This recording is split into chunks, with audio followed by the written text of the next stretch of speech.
I'd like to call the meeting to order and welcome everyone in attendance. The committee has under consideration the estimates of the Ministry of Seniors, Community and Social Services for the fiscal year ending March 31st, 2024. I'd ask that we go around the table and have members introduce themselves for the record.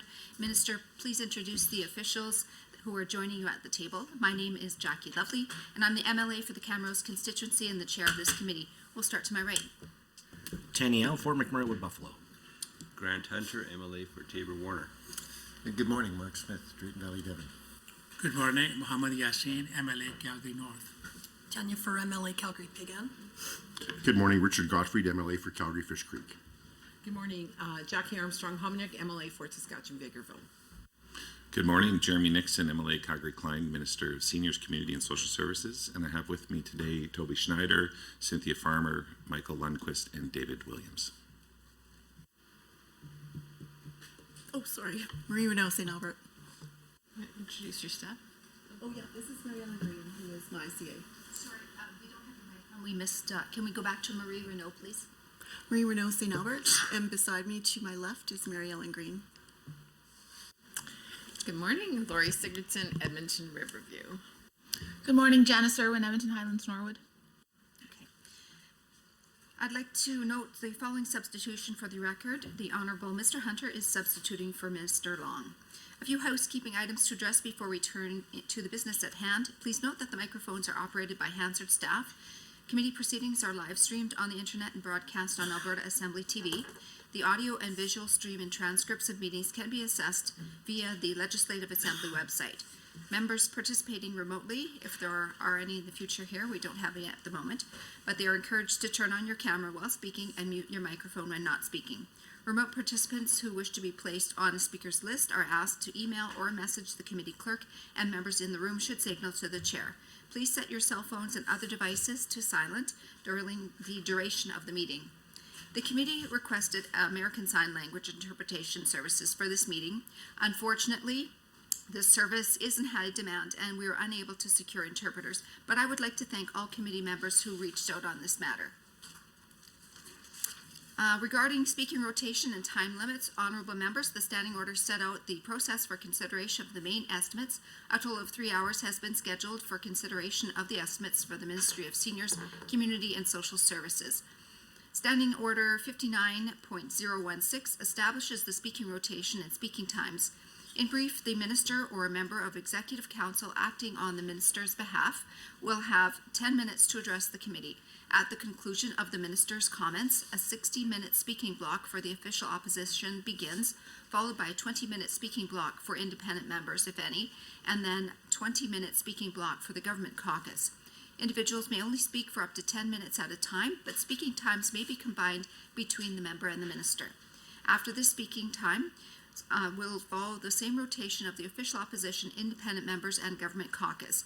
The member and the minister may each speak once for a maximum of 5 minutes, or these times may be combined, making it a 10-minute block.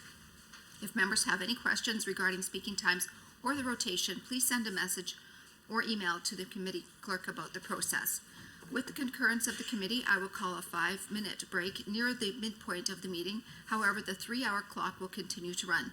Does anyone object to having a break today? No? Okay, so we will have one. Ministry officials may be present and at the direction of the minister may address the committee. Ministry officials seated in the gallery, if called upon, have access to a microphone in the gallery area and are asked to please introduce themselves for the record prior to commencing. Pages are available to deliver notes or other materials between the gallery and the table. Attendees in the gallery may not approach the table. Space permitting, opposition caucus staff may sit at the table to assist their members. However, members have priority to sit at the table at all times. If debate is exhausted prior to 3 hours, the ministry's estimates are deemed to have been considered for the time allotted in the schedule and the committee will adjourn. Points of order will be dealt with as they arise and individual speaking times will be paused. However, the speaking block time and overall 3-hour meeting clock will continue to run. Any written material provided in response to questions raised during the main estimates should be tabled by the minister in the Assembly for the benefit of all members. The vote on the estimates and amendments will occur in the Committee of Supply on March 16, 2023. Amendments must be in writing and approved by Parliamentary Council prior to the meeting, at which time they are to be moved. The original amendment is to be deposited with the committee clerk with 20 hard copies. An electronic version of the signed original should be provided to the committee clerk for distribution to committee members. Finally, the committee should have the opportunity to hear both questions and answers without interruption during estimates debate. A debate flows through the chair, please, at all times, including instances when speaking time is shared between a member and the minister. I now invite the Minister of Seniors, Community and Social Services to begin with your opening remarks. You have 10 minutes, Minister. Excellent. Thank you, Chair, and thank you everyone for being here this morning. Good morning. It's good to see everyone. I am pleased to be here today to be able to provide an overview of seniors, community, and the social services budget. As you all heard on February 28th, Budget 2023 is about securing Alberta's future and making life more affordable for Albertans. Alberta's economy has momentum and our finances have recovered. Budget 2023 will build on this momentum and will focus on even more job creation and diversification as we continue to be the economic engine of Canada. We are securing Alberta's future by remaining steadfast, committed to responsible fiscal management, paying down the debt, and saving for tomorrow, while making sound investment decisions to sustain the vital public services Albertans need and deserve. For my department, we are doing this by making sure vulnerable Albertans and seniors continue to have access to the programs and services that they need. With targeted increases to fund sustainable caseload growth, indexation and financial benefits, wage increases for frontline workers, and relief payments for Albertans struggling with affordability. With Budget 2023, we are fully funding AISH, income support, and Alberta senior benefits, including a 6% increase to address inflation and investment to streamline service delivery, increasing access to disability services with funding for frontline workers, worker wages, service providers, and address the persons with developmental disabilities waitlist. Record funding for homeless and outreach supports, as well as housing supports, increased funding for women's shelters to protect women and families fleeing abuse, continued investment to help Albertans build their skills and be able to find jobs, and more funding to support the growth of our civil society. With more than 90% of our annual budget flowing directly to individuals and frontline organizations supporting vulnerable Albertans. Budget 2023 supports our goal to secure Alberta's future and help individuals and families gain independence and security. One of our key priorities is to guarantee stability for Albertans, to make sure that those depending on programs get the supports that they need. That starts by ensuring that there is a strong, resilient social services workforce. Through this budget, we are providing $305 million over 3 years to increase the wages of more than 20,000 critical frontline disability, homeless, and domestic violence prevention workers. These workers support thousands of vulnerable Albertans every day in our communities. They are dedicated to supporting those in need in our province. They deserve fair compensation for the work that they do. At the same time, we will also help operators address the rising administration and operational costs that they are absorbing due to inflation, with $25 million in funding. These rising costs are making it harder to provide Albertans with the stable, reliable services that they need. The last few years have been challenging, with the sector struggling to attract and retain qualified staff. More funding for better wages to help with rising costs will go a long way to improve workforce challenges and guarantee Albertans have access to the supports that they need. In addition, we will address the PDD waitlist. Budget 2023 includes $37.5 million in additional funding for caseload growth and to get about 500 individuals on the waitlist connected to services. This will take time as we work with service providers to build capacity to take in more clients. But I'm confident that with the changes we have made internally to improve the program and with increased financial support, we will be able to help more Albertans in need.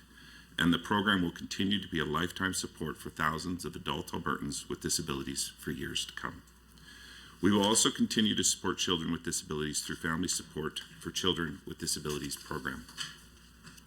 In fact, Budget 2023 increases funding for the program by $30.1 million. This funding will support about 16,000 Albertans and their families, ensuring their continued health and well-being. I know how important our disability programs are to vulnerable Albertans and their families.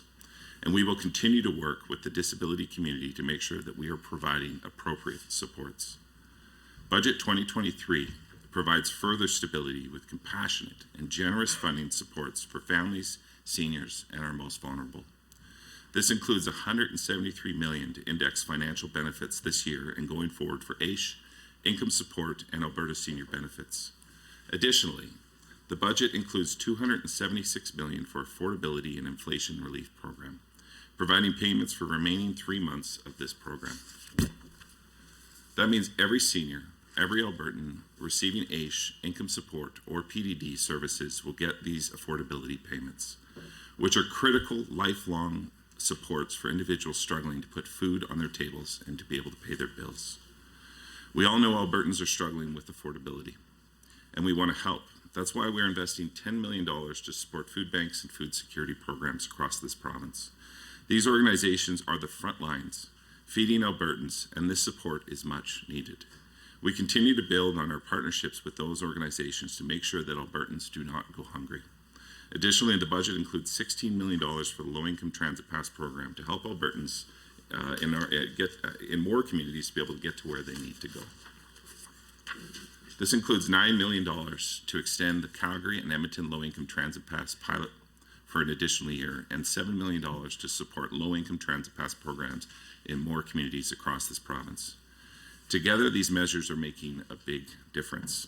Ultimately, these initiatives are reducing costs and making life more affordable for vulnerable Albertans. As I mentioned earlier, Budget 2023 will focus on even more job creation and employment.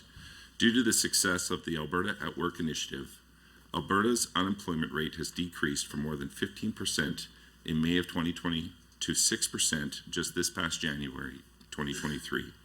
In Budget 2023, we are investing nearly $96 million in career and employment services. This funding ensures Albertans who are looking for work have access to the resources and the tools that they need to be able to gain the skills and rejoin the workforce. This year, we are aiming for 65% of Albertans using employment services to gain independence and stability through employment. Budget 2023 secures the future of Alberta, and that includes the most vulnerable, Albertans struggling with homelessness. I know firsthand the difficult and complex nature of this issue. In fact, Budget 2023 increases annual funding and support for homeless shelters to $83.5 million. That is an increase of 70% from last year's budget. This significant increase ensures that we can continue to implement our action plan on homelessness, which includes providing 24/7 shelter supports where possible. We have also extended the number of shelter spaces for the winter months in communities where there is urgent need, and are piloting a service hub model in Calgary and Edmonton. This model focuses on meeting the clients where they are at and linking them to supports like housing, health, financial, and social services to help end the cycle of homelessness. This is a dynamic file, and we are working on many fronts to make positive outcomes for those that need it in our communities. One of those fronts is, of course, affordable housing. Through the Stronger Foundations Affordable Housing Strategy, we will and are already adding 25,000 more units of housing by 2031, and the Budget 2023 gets us closer to that goal. Through Capital Plan 2023, we are investing over $468 million in Alberta's Social Housing Corporation over 3 years to provide 6,900 new and regenerated affordable housing units and support 3,300 jobs. And we are investing $94 million over 3 years to maintain and repair government-owned and supported housing units across this province. We also invest $53.7 million over 3 years into Indigenous Housing Capital Program to build new housing for Indigenous communities. This is an increase of $16.8 million from Budget 2022. These investments are a clear indicator of our commitment to take action and provide more affordable and accessible housing options for Albertans with low incomes. So much of the work my ministry does depends on the strong partnership with communities and with civil society. Civil society plays a critical role in the well-being of Albertans and Alberta's economy. These organizations help create stability for vulnerable Albertans and increase their inclusion in our communities, which is why through Budget 2023, we are providing a $5 million increase for the Family and Community Support Services, FCSS, to strengthen preventative services to help vulnerable Albertans be resilient in the face of crisis. Budget 2023 also extends funding for Civil Society Fund by investing an additional $3 million per year over the next 3 years. The investment we have made through this fund will help kickstart the economy, social recovery, and supports for vulnerable Albertans. And we are proud to continue to build on the success of the fund to fuel the important work that civil society is taking in our communities. Budget 2023 is a well thought out and responsible plan. It secures the future for Alberta, it ensures we continue to be the economic engine for Canada, and it protects vulnerable Albertans. Budget 2023 enables seniors, community, and social services to help work alongside community Thank partners. you so much, Minister. For the hour that follows, members of the official opposition and Minister may speak. Honourable members, you will be able to see the timer for the speaking block in both the committee room and on Microsoft Teams. Members, would you like to combine your time with the ministers? Sure. Minister? Yeah, I'm comfortable with that. All right, please proceed. Thank you, Madam Chair. Just before we begin, I just want to acknowledge that we are gathered here today on Treaty 6 territory, homeland of the Métis people. We pay our respect to the ancestors of this place and reaffirm our relationship with one another and to each of us working towards truth and reconciliation. Okay, so I'm going to start with some questions around line 5.3 in the budget or in government estimates, women's shelters. So these questions are based on the line. So the minister said in his opening remarks that there is an increase to women's shelters, which is true. Actually, there is about a $4 million increase. But how much of that increase of this $4 million was needed to cover operations for the new shelters? So I understand there's Jesse's house in Morinville that I don't believe was included in this line last budget.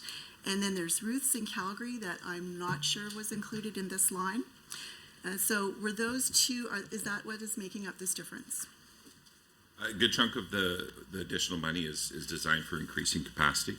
Over the last 6 months, I've spent a lot of time traveling the province, meeting with women's shelter providers, and there is discussion about increasing capacity. So that's what we're doing here for sure. And Ruth's That house? includes Jesse House. I don't believe that includes Ruth's House. Am I wrong on that? So the $4 million, if I'm just make sure I'm correct, so the $4 million increase, Minister, you said out of that $4 million increase comes Jesse's house. So that's like about 1 point something million. Do you have an? I can clarify. So the increase provides annual operating funding of $1.6 million to Jesse's House, Okay. as well as previously committed funding for Mountain Rose Women's Shelter Association, Central Alberta's Women's Outreach Society, Juliette's Place. How much was that? I'll give me 1 second. St. Paul and District Crisis Association and Strathcona Shelter Society Okay, so Limited. there's like So, 3 or 4, and you're not sure about Ruth's in Calgary. yeah, I'll have to clarify. Okay, on so Ruth's that, House. that'd be great. If you could do that, that'd be awesome. So that is 3 additional shelters. So you said there's an increase in the line to women's shelters, but really it's just about adding new programs into that line. Is that correct? Absolutely. Right now we're committed to increasing capacity to make sure that anybody fleeing domestic violence has a place to go. Okay, so but these aren't additional dollars going to existing programs, correct? No, these are about increasing capacity. Okay, so there's no additional dollars going to the existing programs, is what I'm getting at. So Not in let's this- say like Wynn House, for example, there's none of this $4 million Not in this increase. budget, no. Gotcha.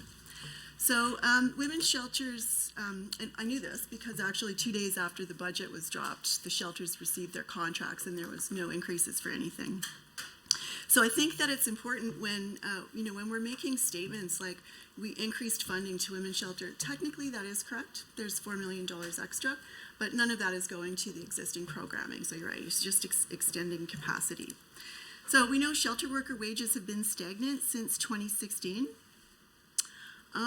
And for some reason, in the announcement or in this increase, the minister chose just to exclude this tiny little portion of the human service workforce, really. And so if you think, I asked a couple of different people to try to get a size of the workforce, and it's about 1,000 people big, so it's not very big. It's not like the disability sector that is quite large. This is not very big, and it's not that many workers. But I don't understand how this ministry, coming out of COVID, we know that there was this shadow pandemic. We know, I'm sure you know, Minister, that the work that shelter workers do, it is incredibly stressful. If you've ever spent time in a shelter working, it's in a women's shelter, it's incredibly difficult. But yet you chose not to increase this group's wages, and I'd just like to know why. Yeah, well, I appreciate the question. Look, I appreciate the advocacy as well. I do fully know full well the importance of women's shelter and the great work that they do there. And that it comes, when you're dealing with crisis daily, it comes with challenges. And so I commend anybody that works in women's shelter and have friends that do, that former colleagues that do. We have spent a lot of time traveling the province meeting with women's shelter providers. The biggest ask that I've been getting as I've been touring with women's shelter providers is more housing. And Budget 2023-2024 is a commitment to building more housing. When it comes specifically to the wage question, my mandate letter was to address the social sector wage disparity. We did an analysis back in November, cross-sector analysis.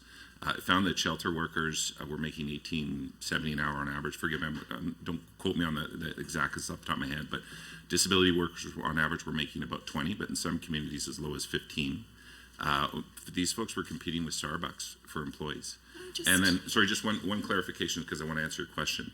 When we were looking at women's shelters, they were making about 26, which was significantly higher than children's services in many other areas.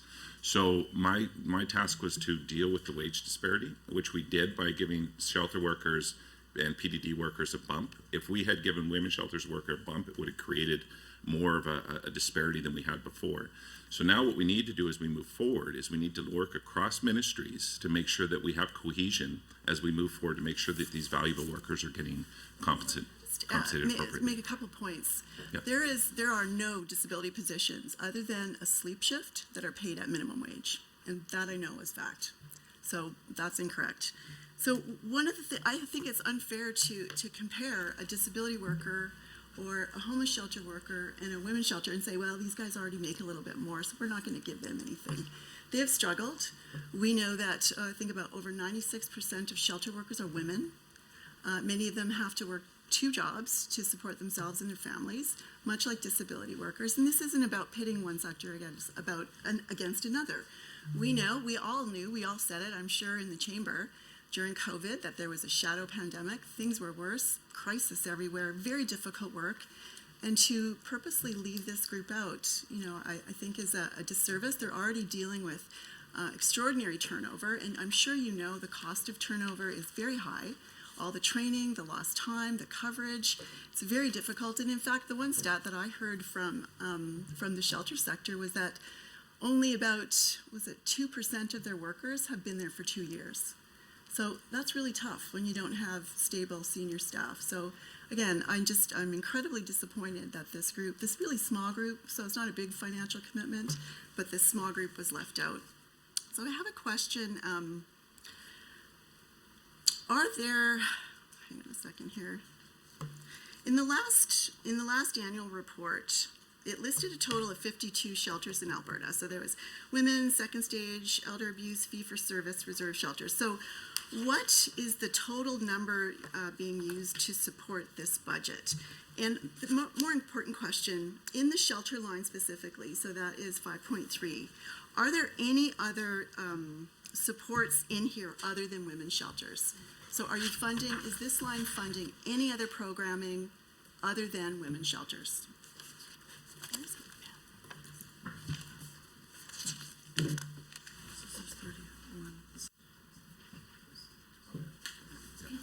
So this funds 31 women shelters, 17 second stage shelters, 2 senior shelters, which is 2 of the 10 senior shelters in Canada here in Alberta, which I think we should be proud of. 5 outreach agencies and 5 shelters in FN communities. Okay. Could you First tell me Nations communities. Okay. Could you tell me what the 5 outreach ones are? Yeah, if you give me a second, we can get that for you. Actually, you could just table that. Yeah, we It'd can be table that for you. faster. Yeah. Sorry, I just don't know off the top of my head. Yeah, that's fine. So according to the annual report 2020-21, that's the most recent one that we have, there are 5 fee-for-service reserve shelters who have also had their per diems frozen for some time. Do you know how long they've been frozen? No, off the top of my head, I don't. Deputy, do you have the answer to that question? We can table that for you. Okay, that'd be great. And how much, I guess you might be able to just table this next question too. So how much did the province bill the federal government in this fiscal, and what does it look like for the budget year? So the reason I'm asking is that we know Indigenous women obviously are abused at alarming rates and disproportionately end up in shelters. So how much revenue has Government of Alberta, this ministry, brought into revenue as a direct result of the abuse of Indigenous women, and where is that being invested? Sorry, I don't believe I have that, but we can get you that information. That'd be great. If you could table Yeah. that, that'd be awesome. So in one of the announcements, we heard about that the ministry is funding 175 family violence prevention workers. And then, I talked about the shelter sector. That isn't very big. It's like about 1,000 people, right? So you can imagine out of that 1,000, vast majority are working in the shelter. There's a little tiny piece that do the outreach work, so the family violence prevention outreach. I don't know how big it is, but I'm sure it's quite small. Now, this increase that your government announced was specifically for family violence prevention workers. But you excluded the family violence prevention workers that work out of shelters, so that are attached to shelters. So can you explain that to me? Again, you talked about women's shelters not getting a bump since 2016. The program areas where we gave bumps hadn't seen a bump since 2014, and we're significantly behind averages for comparable sectors, other sectors. We needed to make sure that we were bringing those up who had their significantly lower wages than $26 an hour, which $26 is for the work that's done. We needed to get those wages up to a place that's more comparable. Would you, so it's been a while since I've been in the sector, so I'm not aware of the wages. Would you be able to table what the government sort of marks are? I know that with disability sector, budgets are determined based on like a staffing model, and then there are amounts assigned to each position, right? So a team leader, a community support worker, a vocational support worker. Same in shelter, right? So you have like a team leader or person doing maintenance, you have the outreach worker. Would you be able to table those numbers with this committee? The hourly amounts? Yeah, we should be able That's to great. table our process. That would be awesome. So back to my question, maybe I missed this, you answered it and I didn't get it. So why leave out that little group of family violence prevention workers that are attached to shelters? So what I've heard from the shelter sector is that there are cases where there's a family violence prevention worker attached to a shelter, maybe working with someone, and this isn't real, I'm just making an example. Let's say they're attached to the Y, and they're working together on a case or with the family, supporting a family. One got an increase, the other did not. So you can see that makes it difficult, right? It's a small sector, everybody knows, and so why fund some and not the others? Yeah, I appreciate the question. I think what's important here, and the goal has been to deal with the wage disparity within the social sector, and making sure that people who do comparable work are getting comparable pay. And so that is the effort. If we've missed a category, we're certainly going to look into it. And as we move forward, make sure that we're addressing that. If somebody's making an average of $19 an hour for say, and we know that we've got comparable workers making 22, we're definitely going to look at that. So again, I think it's critical that we're paying people comparatively across ministries. So if I'm understanding, so you're going to go back, have a look and see if you've omitted funding some family violence outreach prevention workers. Is that what you're saying? I'm more than happy to go look at that and That'd work be great. with you. Yeah. That'd be awesome. Yeah. And a couple of things, you mentioned that shelter workers haven't had an increase to their wages in 2016. Well, they got an increase in 2016, but it wasn't to their wages, right? So it was for capacity and for other positions, whether it was like outreach or there was actually a component for childcare. So it wasn't wages. Similar to what we're doing with women's shelters, increasing capacity then? Is that what you think? Capacity, no, they were adding new positions to the shelter that were Oh, I needed. see. So for example, let's say they needed a childcare worker with some, unique skills, that maybe I see. that's what was added. So, I mean, sure, it's capacity, but it did not go to wages. Well, and certainly, I mean, that's what we're doing with women's shelters right now is we're working towards increasing capacity. What we've seen as a need is to bring more women's shelters online. There's lots of great people in the community doing great work, and we thought that the government should get behind that work. And so that's what you're seeing here in this budget. We should Yeah. get behind it. And I think it's awesome that disability workers and waitlists are getting money. We'll get into that later. I think it's, anytime this sector is getting any kind of support and attention is a good day. So that's a good thing. I have a quick question. On page 113 of the 2023 Ministry Business Plan, I note $23.3 million to support a continuum of services for Albertans impacted by family and sexual violence. Actually, it might be, I may have it might be actually the fiscal plan that is in. So a continuum of services for Albertans impacted by family and sexual violence. So given that there are already lines in the ministry, I'm a little bit confused. So are these new funds, or are you just sort of saying we're investing this much and it's already in the ministry? Sorry, can you repeat the question? I missed. Yeah, page 113 of the business plan, I think it is. Yes, page 113 of the business plan notes. So it's in one of the initiatives supporting the key objective. So it notes 23.3 million to support a continuum of services for Albertans impacted by family and sexual violence. So you're just announcing a line item? Is that what this is? We're Or is it, are these new communicating- funds? Yeah, that investment in addressing sexual violence. Okay. Yeah. So it was just announcing something that's already done and budgeted and been there for a while. Well, and that we're continuing to support individuals who've experienced Okay, sexual so violence just in our keep community. Yeah. continuing. So this isn't a new fund, these aren't new initiatives in any way, this is just what's been there before. We're supporting the great work that's being done in our community. Obviously, this government's very committed to making sure there's supports in our community for individuals who've experienced sexual violence. And the only reason I'm asking is I thought perhaps this was something else that was Oh, coming. I see. Okay. And the only reason I'm asking is I was just gonna say, if that was the case, that this was sort of funding something in the future or something else, I was just gonna say it's really important to bulk up the core before expanding, and the core of this particular sector isn't really in good shape. So, and I appreciate the statement there. I have had the chance to visit a few sites and talk to not-for-profit leaders. And of course, I've been working very closely with Parliamentary Secretary Tanya Furr, Status of Women, who's also been working at connecting with agencies. And we're trying to work with them to figure out how do we help support this great work that's being done there, for sure. Okay. Yeah. All right. So that is great. That's about all I have for women's shelters. I'm happy that you are going to look at this and look and see at least about the outreach workers that are not being paid, just like the other outreach workers. And I think even have a look at this sector. I think that we're by pitting them against each other and comparing like that, I don't think it's healthy, and I don't think we're doing this sector any favors. And if we continue to do things as government, perhaps that makes turnover even worse, ultimately everybody pays. I value your comments. There's no intent here to pit sector against sector. I think we need to now But it figure happened. out. Well, look, and I appreciate what you're saying. We had to take a look. I think it would have got worse if we had given a wage bump to people who were making $8 more an hour than people who are working in regular shelters. So that would have had its own challenges. Mm-hmm. And I think now as we move forward, regardless of who's in government, that we need to work across ministry and make sure that we're paying people equitably for the work that they're doing. Which is great, Yeah. and which is why I'm looking forward to seeing the amounts that are assigned to positions. Because, for example, I think quoting I can't remember what you said now, $20 or $21 for like a basic CSW in the disability sector. Yeah, I think it was 2020. Okay, yeah. sure, that might be a level one, but Yeah. I know for sure that most positions are not level one. And so I would like to know sort of how that calculation sort of arrived.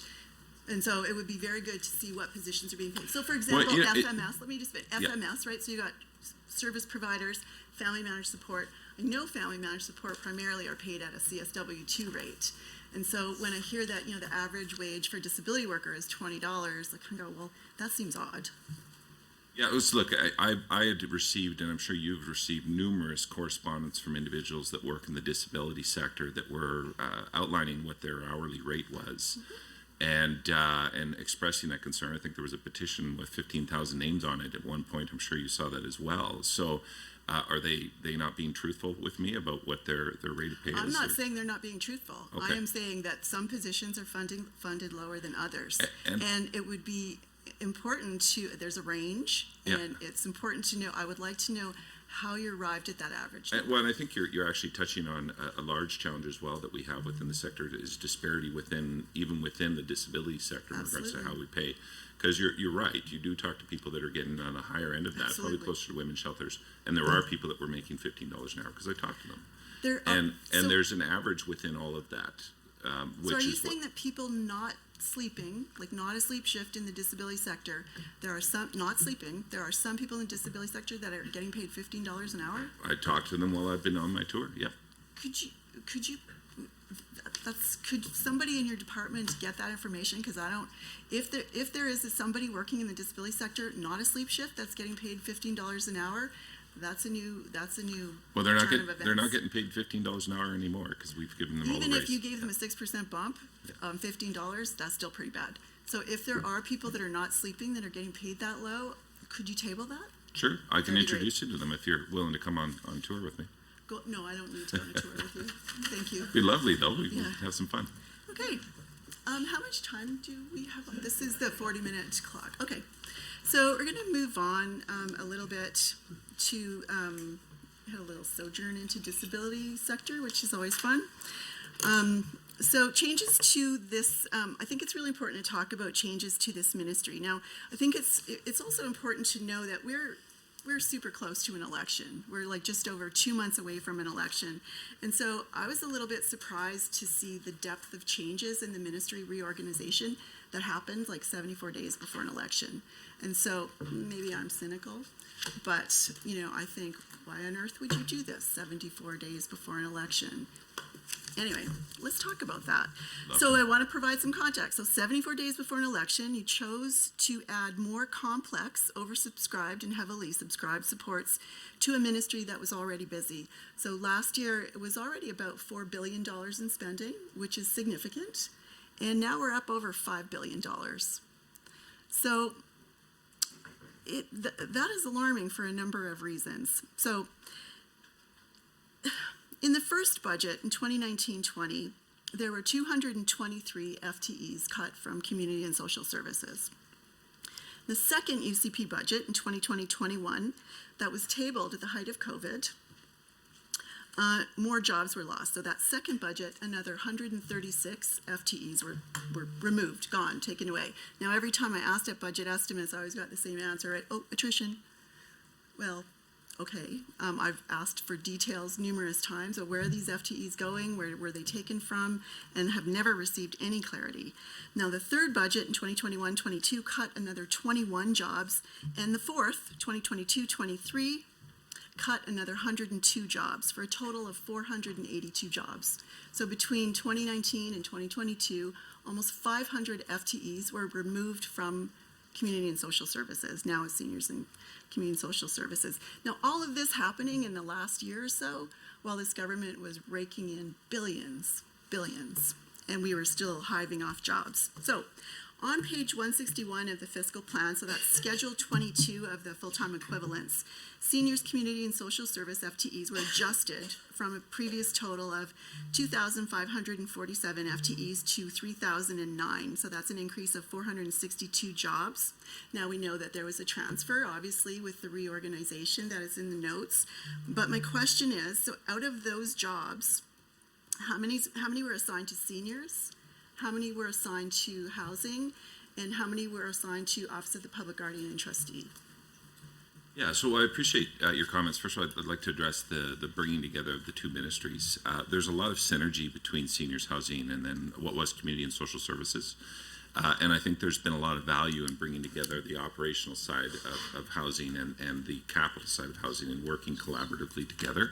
And a lot of the stakeholders overlap on that file. So that's created a lot of efficiency as well as just a stronger ability for myself and for the ministry to be able to respond to the needs that are impacting the community. And I think you can see that in the outcomes that you're seeing before you, even just in this budget. But the number of things that we've been able to announce over the last 6 months has been significant as well in addressing the big concerns.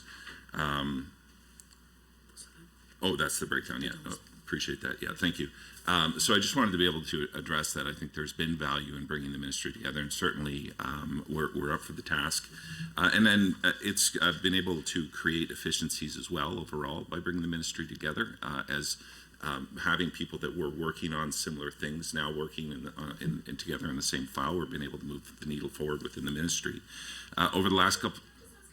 Was that to move those three huge departments into? I'm just curious where that idea came from. Well, I serve on behalf of the Premier, but certainly I always thought it was a good idea to be able to bring housing together with homelessness, for example, or housing together with the disability sector, because there's a lot of overlap. Housing with seniors, you know as well as I do that housing for seniors is a major issue, and housing. We were already talking about housing with domestic violence and being able to work collaboratively again between the capital and the operating side is added some significant value. So, I'd love to take credit, but certainly that came from the Premier's office. In regards to your specific question, Budget 2023 provides $4 million in total to address funding for the workload assessment model for AISH and disability services. You say $2.5 million for the disability services, $1.1 million for AISH, and $0.5 million for the No, I Office was just of asking Public about Guardian. FTEs. Oh, FTEs. I got the total dollar figures, but yeah. Oh. Excellent. Yeah. So Actually 26 for this. that works out to 26 for disability services, roughly 10 for AISH, and 5 for the Office of the Public Guardian and Trustee. Okay. Would you say that you're staffed up where you want to be with AISH and income support? Sorry. Would you say that you're sort of, that there are enough staff in Yes. AISH and income support? So there's been an incredible amount of work done over the last 3 years to create efficiencies and improve overall processes within the ministry. I think, again, the department's done a remarkable job in improving and streamlining this. And again, there's efficiencies that have been created by bringing the two ministries together. And so I think with this budget, we will have the staffing levels that we need to continue to provide the excellence and support for Albertans. Now, I actually agree with you. Some of your comments about some of these departments working well together, and I think in a perfect world, I think that would be a great idea because there is a lot of overlap. There is a lot of expertise to be shared, for sure. However, I think the state of the way things are right now, I mean, in public accounts, we're lucky if we see this ministry once every 2 years. We're lucky in budget estimates if we get an hour and a half to ask questions on $5 billion worth of spending. So while there might be synergy and cost savings to have a massive ministry like this, I don't believe it provides a lot of opportunity for transparency for Albertans. And again, we have limited tools. You know this. We have limited tools to get details and information, and our job is to try to get clarity for many stakeholders. And I just want to put on the record that creating, a monster ministry, while yes, I agree that there probably are some upsides to it, there are some serious drawbacks as well. So, and with all due respect, I mean, that's what today's about, is about accountability as well, and that's why we're here doing this question and answer, why I thought it was important we have a good back and forth. It is, absolutely. But you guys only requested 3 hours with me. It could have been 6 hours, and you're absolutely right. This is a huge ministry, and we could have spent at least 6 hours talking about this, but yet you only requested 3. 12 hours talk about it. I agree Well, with you. yeah, so a little disappointed by that, to be honest. Okay, so I'm not sure what's funny about that, but okay. The ministry is now projected to spend about $5 billion in this budget year. That includes all income supports, disability supports, homeless shelters, women's shelters, preventative municipal social service funding, career and employment services, death review committee, disability advocate, Premier's Council, seniors programs, housing, and Office of the Public Guardian and Trustee. Now, the 3-page Seniors Community and Support Service business plan was not very helpful as a business tool. So I'm not sure if you've worked outside of the nonprofit sector. I imagine you have at some point. That I don't know about you, but this business plan would not fly in the private sector in any way. For like $5 billion in spending, to have this little amount of detail, almost zero metrics about how could we look back a year from now and go, okay, well, we invested this much to waitlist. Now, in your comments, you said we want to create capacity for 500 people on this waitlist. That's great. That's a metric. That is something you can go back and look at, but there's nothing like that here in this business plan. So I just want to point out that, we don't have a lot of things to reference. Albertans don't have a lot of things to reference to hold governments to account. And so this business plan is fairly important, and it's not very helpful in terms of the targets that are laid out. So, for example, there's a goal, a $1 billion program, PDD, is to, and the goal specifically says to create capacity within PDD to bring more people into service and to address challenges. Now, that's a mouthful, and that's a lot of work. I know that, you know that. That is a ton of work. To meet this goal is a lot of effort and work.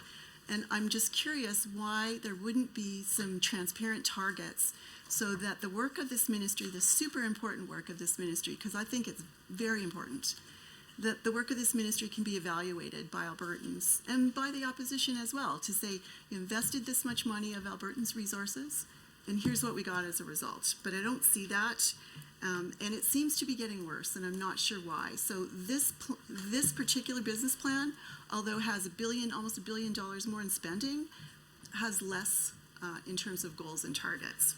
So added was senior services and programming, estimated at $521,389 million for 23-24, not to mention the hundreds of thousand people touched by these programs. And the only corresponding goal in the business plan says that the ministry will raise awareness about elder abuse, support programs, and help people age in place. Great goals, really good goals. And you know what? Most of us will say, yeah, I totally support that goal. I would have that goal.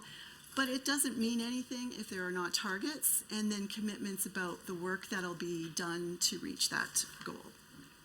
Another one, housing, there's an amount, we've got almost $126 million, but there's no corresponding goal. There's no objective. There's nothing for us to track or measure.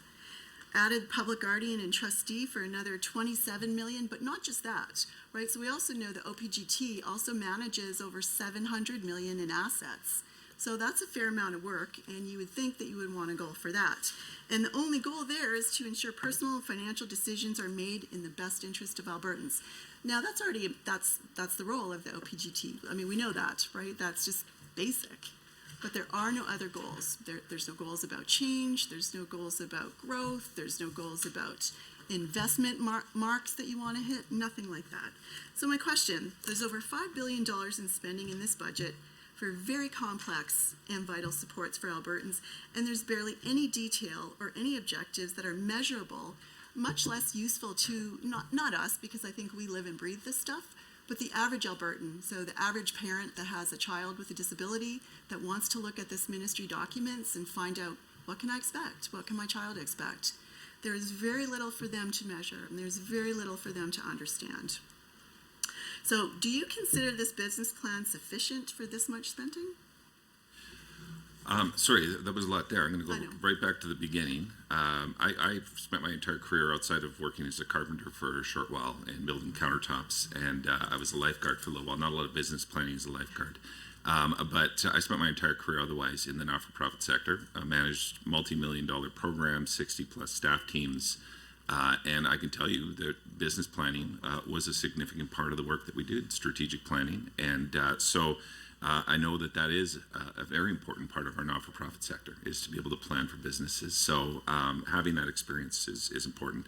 But you know, I take your feedback that you're not happy with the business plan, and you feel that it doesn't measure. But even your last comment there about affordable housing, I mean, there's some pretty specific targets in here that we've set, and I think they're ambitious. But Budget 2023, 2024 certainly outlines and provides the funding to be able to address these things. Is that what you mean? I'm referring to the part where it says projected targets. So these are our goals. This is what we will be. Performance measure 1C, yeah.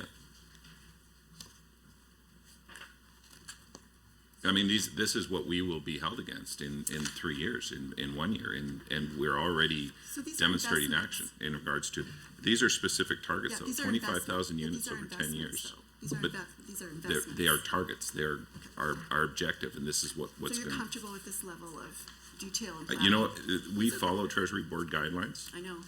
And we are also saw it audited by change, the Auditor General. So, yeah, I am comfortable, and I believe that we've had a high level of scrutiny, and the team here has done an excellent job putting this together.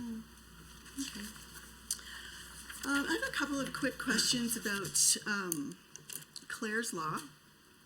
So could you tell me what the total costs were of setting up and implementing Claire's Law?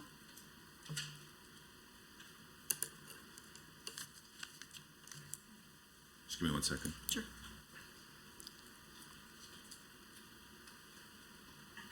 So we have piloted Claire's Law. We've been partnering with Sage S. Yeah. I believe I know the number, but I don't want to say it just in case I'm wrong. And, you know, I had a conversation with Sage S the other day. They've had a tremendous amount of success so far in the first 2 years. and are looking forward to the third year so we can be able to provide good metrics to be able to demonstrate that success. Okay, I was right. I had said I had 200,000 in my head. We are allocating $192,000 to support the ongoing operations of Claire's Law. Annual, that's annual annual funding funding. to SAGES? To Is that SAGES, correct? yeah. Okay. Yeah. Okay. And can you tell me, I guess it's the 2 years you said? So 2 years this has been, is it 2 full years? It's been in there for 2 full years. 2 Yeah, full we're in years, our okay. third year of the pilot program. Okay. Yeah. How many women received information on their risk? And how many applied? So since then, there's been 370 applications for disclosure received. And how many got the information?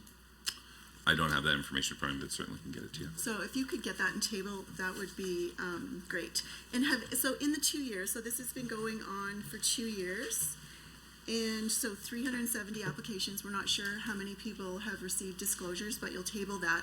Has any evaluation whatsoever on this process, program, setup, anything at all been done?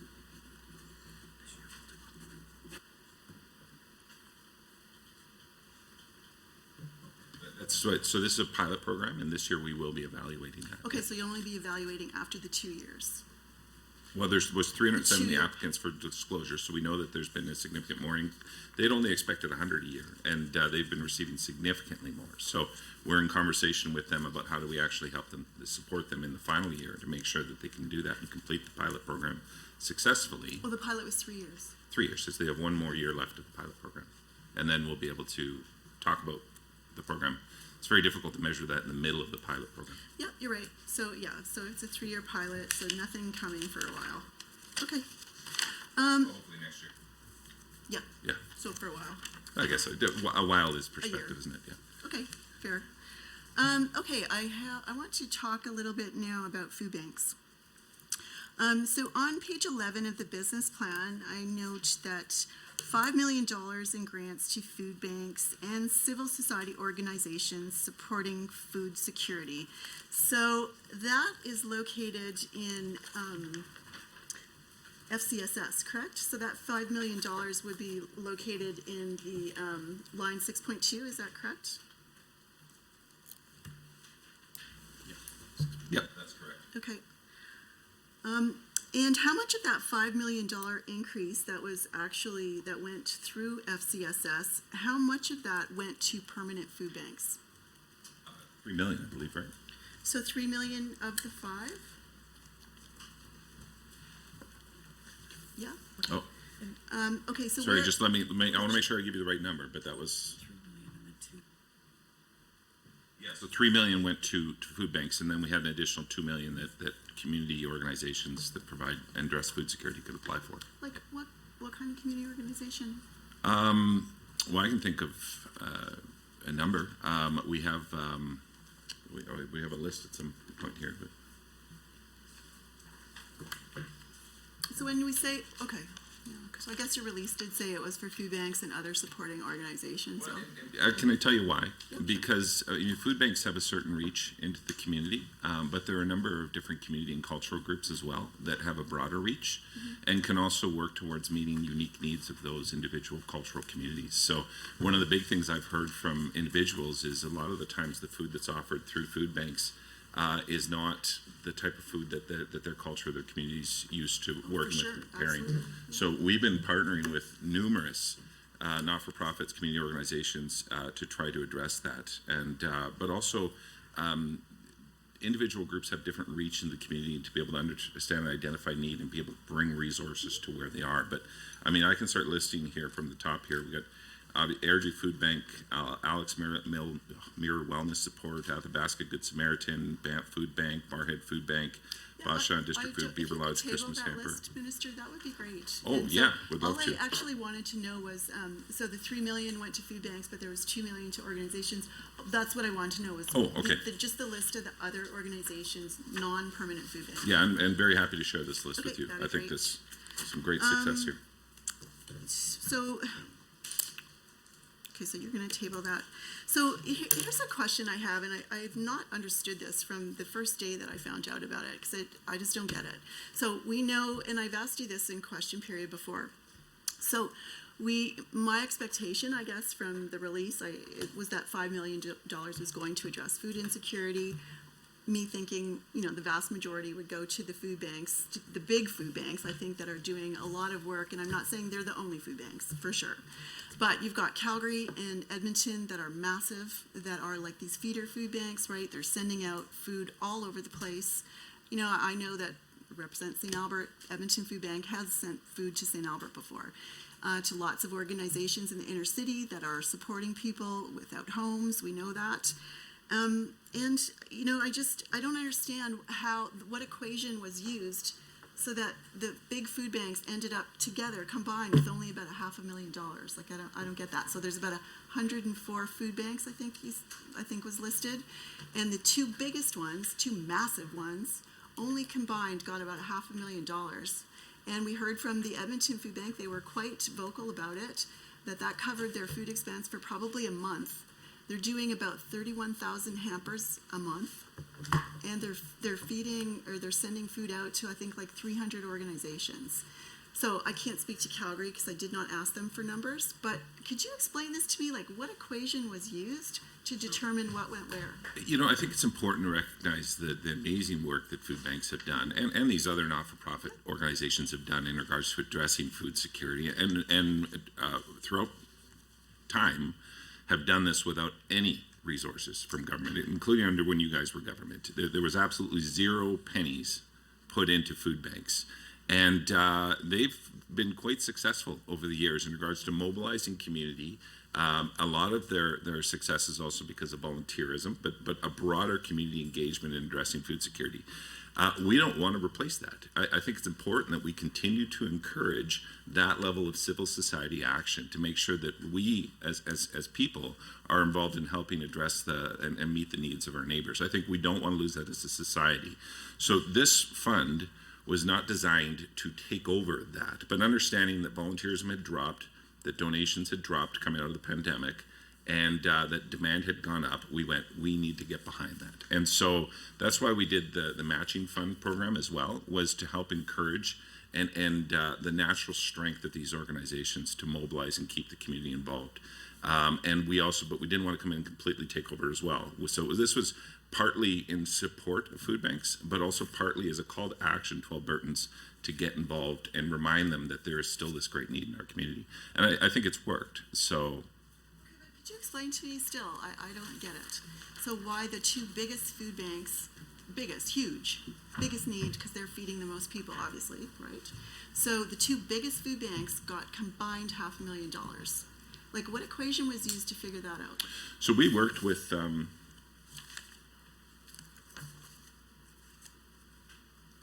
so funding was allocated based on the food bank service area, the population it serves is reported to the Food Banks Canada 2022 hunger count, and recognizing food banks in urban areas serve a larger amount of clients. So while the food banks in rural areas may have less access to donated food and maybe need to transported food throughout a larger service area. So do you have any idea why the two largest food banks got $500,000 out of a $5 million pot?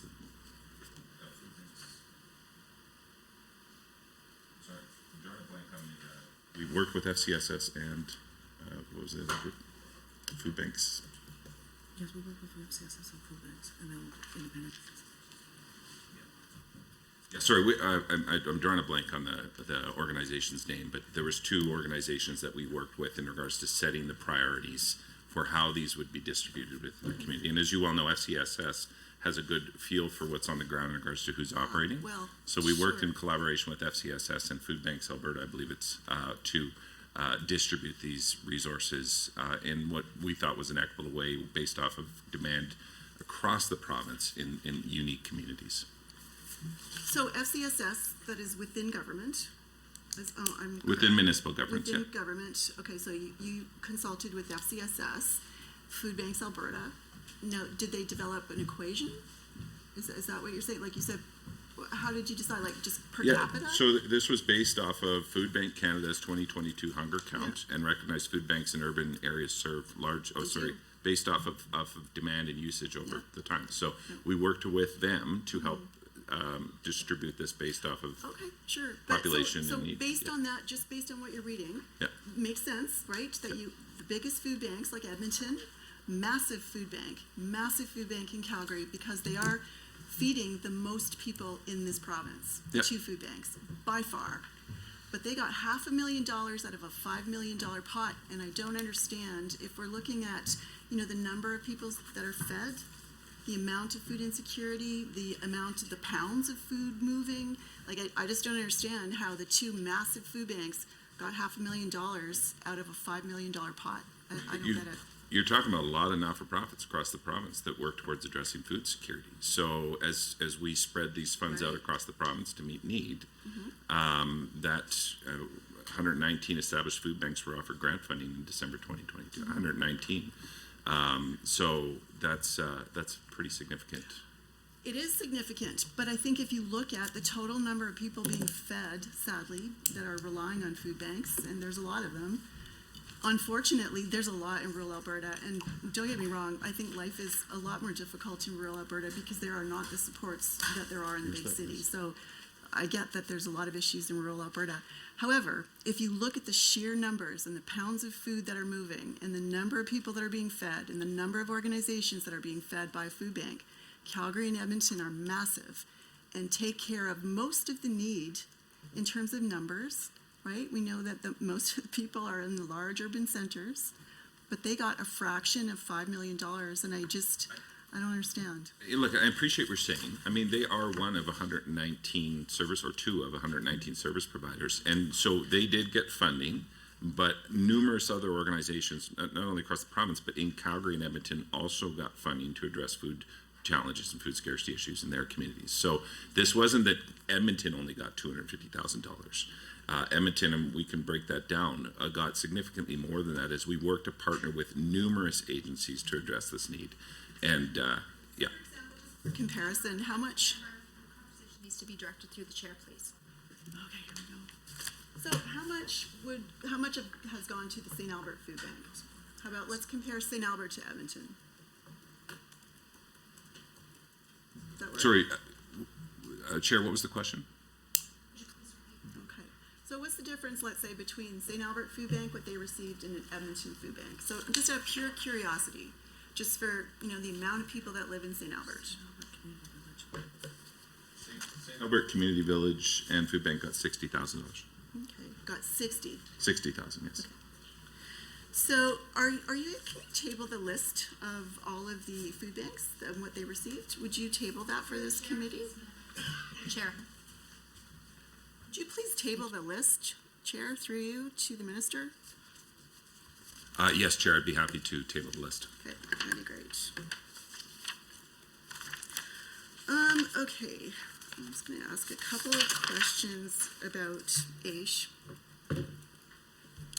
Real quick. Now, I understand that AISH, the core benefits, were re-indexed to January 2023, which is great.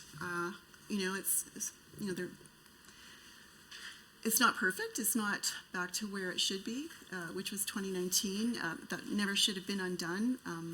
I think that we all saw the harm, Madam Chair, that happened after we de-indexed. We saw all kinds of things happen. There was COVID. We saw just an explosion of food bank usage. We saw the numbers of people without homes increasing dramatically. And I don't think it's a coincidence, Madam Chair, that all of these supports are, being used more and more because all of these benefits were de-indexed. So while I'm happy that they were re-indexed to January, it's really not enough and really should be re-indexed to 2019. Again, we'll get that done. It should never have happened. Anyway, what was the total amounts of overpayments collected last year from AISH? Do we have the answer to that question? And how much in the revenue line? Sir, we do not have that, Okay. that answer for you. So could you get that for us and table that? We can look into it, yeah. That'd be great. So you're just gonna look into it? We can get that for you, Miss, Okay. through the chair. Now, I've asked this might sound like a really morbid question, Chair, but I've asked this question a number of times, and maybe I'm just not looking in the correct place to get the information, but I can see how many people are added to AISH, sort of when well, let's be clear, the ministry, Madam Chair, hasn't updated their data online for quite some time, so it's hard to get really current information, but based on what's there, I can see approximately how many new people apply for AISH and are accepted into AISH and all of that. What I don't know is how many people leave AISH, and I've asked this a number of times and don't get an answer. So what I would like to know, Madam Chair, is how many people last year, in the last fiscal, left AISH because, number one, they turned 65 and were transitioned to another benefit, or two, left AISH because of employment, so left AISH for full-time employment, altogether transitioned.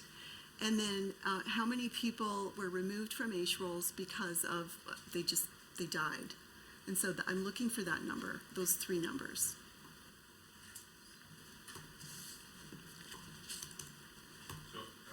Approximately 3,500 people have left AISH annually. And just give us 1 second, we should be able to get the employment numbers for you.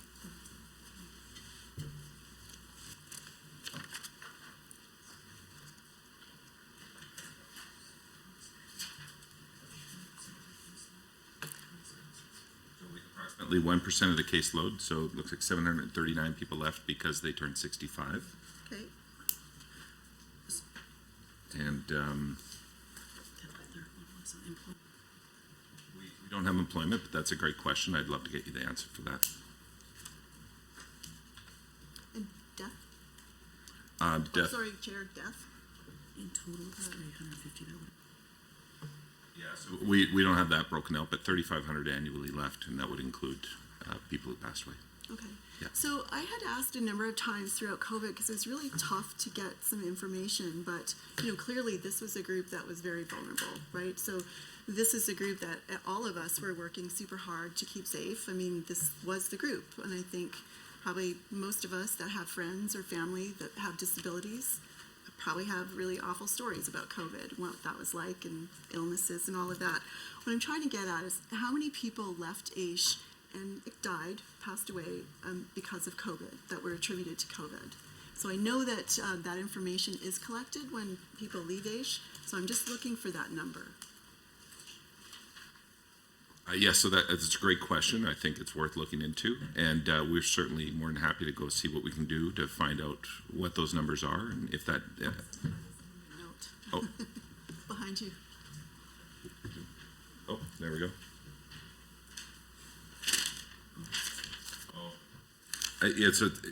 Certainly we can look into it. It looks like it might be an AHS question in regards to where that information's tracked. So let's. So if it is fair, so if it is an Alberta Health Services question, would you undertake to get that number for us and share it with this committee? I'm more than happy to put an inquiry into health to figure out what the answer to that question is. Okay, that would be great.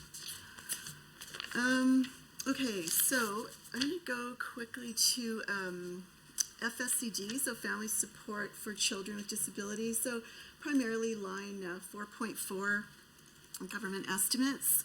So we see that there is an increase to, where is it here?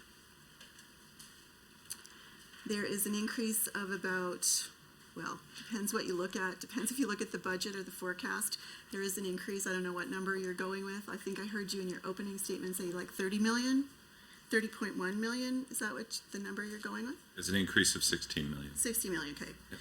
So out of that $16 million, so we know, again, that open data hasn't been, unless you did it yesterday, the open data hasn't been updated since December of last year. And so that's the only number we have. So we know at that time there were 4,144 children or children/families, because it's family support, that were in service planning, right? So were not being supported, did not have supports in their home, likely didn't have a signed contract, right? So that's a lot of people, a lot of children. That's over 4,000. So can you tell me, out of that $16 million increase, how much of that is going to address the wait list?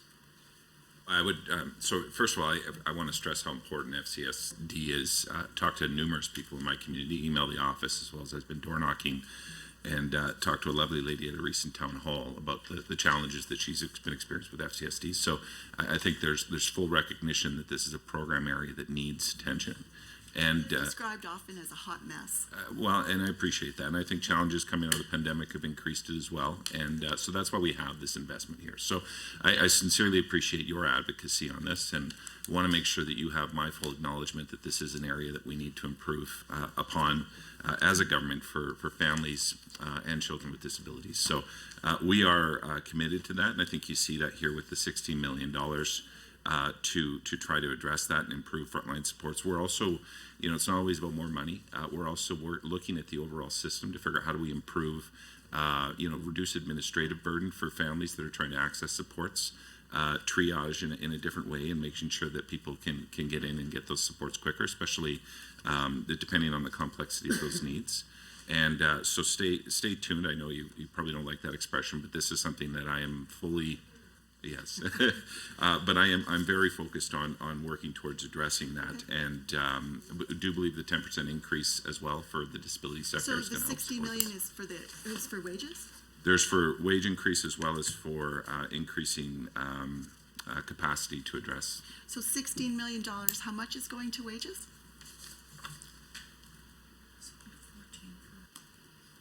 14 for. It'd be 14 for the wait list and 14. Oh, sorry, it's 16 for wages and 14 for the wait list. So we're increasing it by 30.1. Okay. So do you have any targets for that wait list? So $14 million investment? For the $14 million investment for the wait list, do you have any targets? So this is linked to what you brought up as well as in regards to addressing the data. So right now we have paused the public release of family support data, as you mentioned, in order to get an independent source to review how we collect data and what data we're collecting.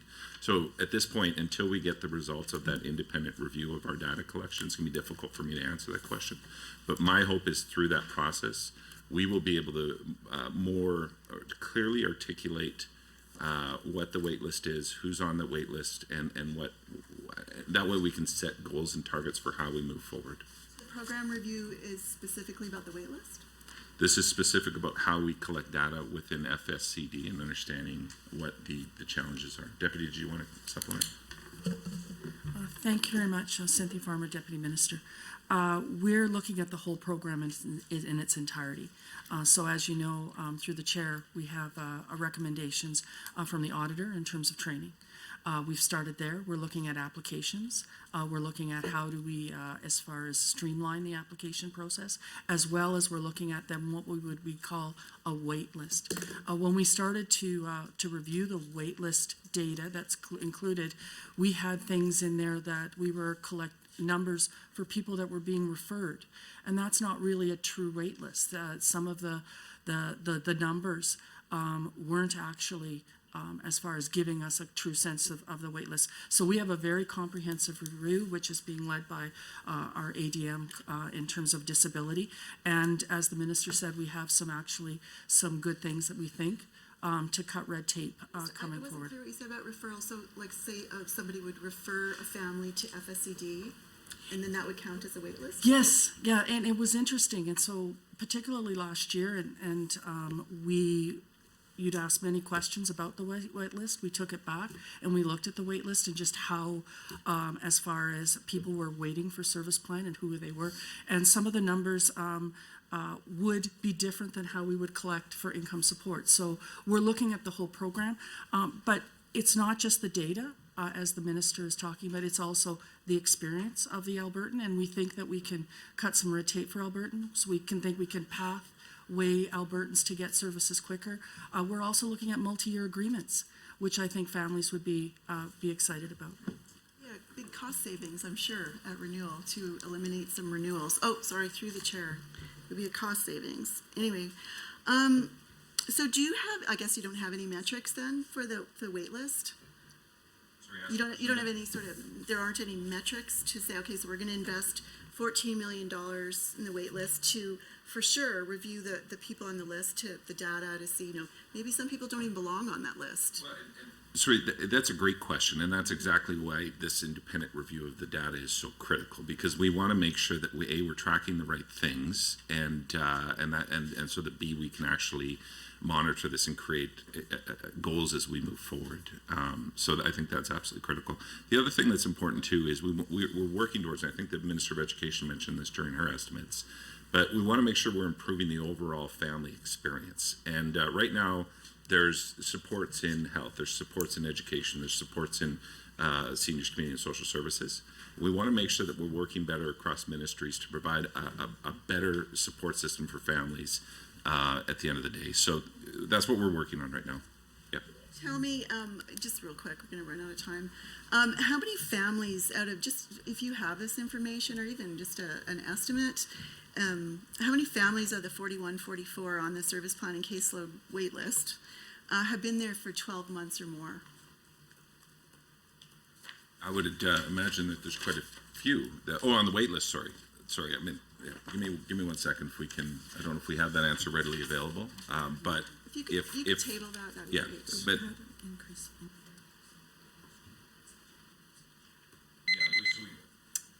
All right, thank you so much, Minister. We're going to go to the government side. Please proceed with your questions. Thank you, Madam Chair. Can I go back and forth with the Minister? yes, sir. Thank you very much, Minister, working so hard and so passionately on this very important file, which represents government face of compassion and passion with our residents and citizens here. So, and I know that you're so passionate about it, and I really appreciate it. And I really appreciate the effort that you made in terms of helping people, vulnerable people, our youth, and children, as well as your help with the food bank and increasing the wages that you have been able to do for low earners here who needed that most. So I will get back to my question area, which is when I looked at the budget, your budget of $5.4 billion, that represents an increase of almost 15% or close to $700 million. So that is a good thing. And what I'm wondering about is that we know that more investment is necessary to make life more affordable, to protect Albertans and to improve the sports available. Albertans have asked for more support for communities and civil societies to increase stability, participation, and the inclusion of Albertans in need. So my question, Mr., to you is what type of programming will this increased funding support, and how will this investment integrate further with the respect to Alberta's recovery-oriented system of care? So thank you, member, for the question and your kind words. I think that this budget signifies hope for many Albertans. I know you door knock as much as I do, and hearing door to door the struggles and the challenges that many Albertans are facing, especially for seniors and individuals with disabilities in our community, and the affordability challenges. And so, as you know, a significant chunk of my budget is for age, income support, seniors benefits, and this budget with the indexing of these supports not only signifies increased funding for today and for this year, but ongoing into the future, and that no longer as the price of living goes up are people going to be slowly pushed out.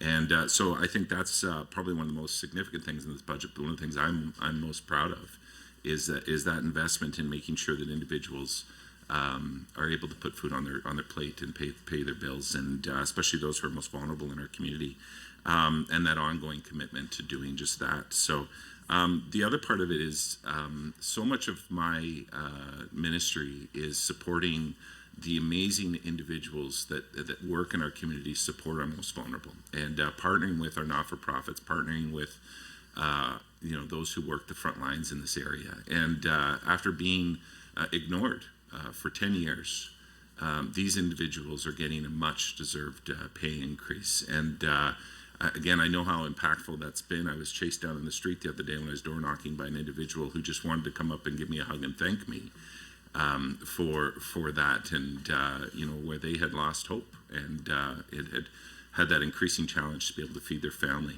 but loved the people that they served, so they stuck to it. So I'm really excited about that investment in this. And then on the homeless and outreach side of things, significant increases to not just increasing funding to shelters, but increasing funding towards things that are going to make a significant impact in helping people end their experience of homelessness. And the hub model and day shelters and the programs that are going to be done with intention to help people and provide those supports to help people find those avenues out of homelessness. So I think there's just so much here that I'm excited about, and I thank you for that question. Thank you very much, and thank you for letting us know the feedback that you have at the food bank or at the doors. But I know that you also got some letters from organizations thanking you for what you have done in this budget. So going back to the question here now, the additional funding, how will that be distributed in region-wise, that funding that you have? Yeah, that's a great question. So, and we've seen it with food banks. We're going to table this later, but we know that there's great need right across the province. And I've spent a lot of my last 6 months as minister traveling everywhere from Lacrete down to Medicine Hat and everywhere in the middle, and have thoroughly enjoyed that. But seeing firsthand a lot of these great not-for-profits, community organizations that are doing excellent work in their communities, they're struggling as well to be able to help meet the need. And so especially with food banks, for example, it's about getting those resources to these smaller guys and these smaller communities to make sure that our more rural and remote communities are also getting that support. That includes supports on housing. I think it's important when we talk about housing is helping people to be able to stay in their communities that they raised their families in, they built their lives in. And so when we talk about housing distribution across the province, and 25,000 new units over the next 10 years is pretty significant investment. We want to make sure that we're building that out in communities where people live. And as well as I've heard lots from people with disabilities in the community as well, and their families who have been discouraged because their loved ones had to go into the big city in order to access supports, access housing. And I think it's going to make a big difference as we work to investing and building out these supports in these communities around Edmonton, around Calgary, and our more remote areas for those individuals. So I guess to answer your question is this will be spread out across the province as there's need, and is also about partnering with the great not-for-profits as well as our municipal leaders across the province to make sure that we're allocating these resources in the best way possible. Thank you very much for that detailed answer. And moving on to recovery-oriented system of care, on page 109, your Ministry of the Business Plan, we see that your ministry has been informed by the advice and recommendation from the Coordinated Community Response to Homelessness Task Force. The Government of Alberta developed the Homelessness Action Plan to reduce homelessness in the province. A key component of that action plan and the ministry's overall effort to address homelessness is a recovery-oriented system of care, which is coordinated network of person-centered community-based services and supports that builds on the strength and resilience of individuals, families, and communities to achieve improved health and wellness. By implementing a recovery-oriented approach in emergency shelters and other housing programs, frontline staff can better connect those experiencing homelessness with appropriate support as a means of breaking the cycle of homelessness. So with that quote in mind, how does the Ministry of Seniors, Community and Social Services partner with other ministries in the government to actualize the vision of recovery-oriented system of care, or otherwise known as ROSC? Excellent, and it's a great question, and one that brings me great excitement. As you know, I used to work in shelters, and one of the biggest frustrations for me and my colleagues and the people that we served was significant service gaps when it came to recovery. And you know, I remember stories of working with individuals who, after watching them for years or months in their addiction, coming and saying, "Hey, I need help."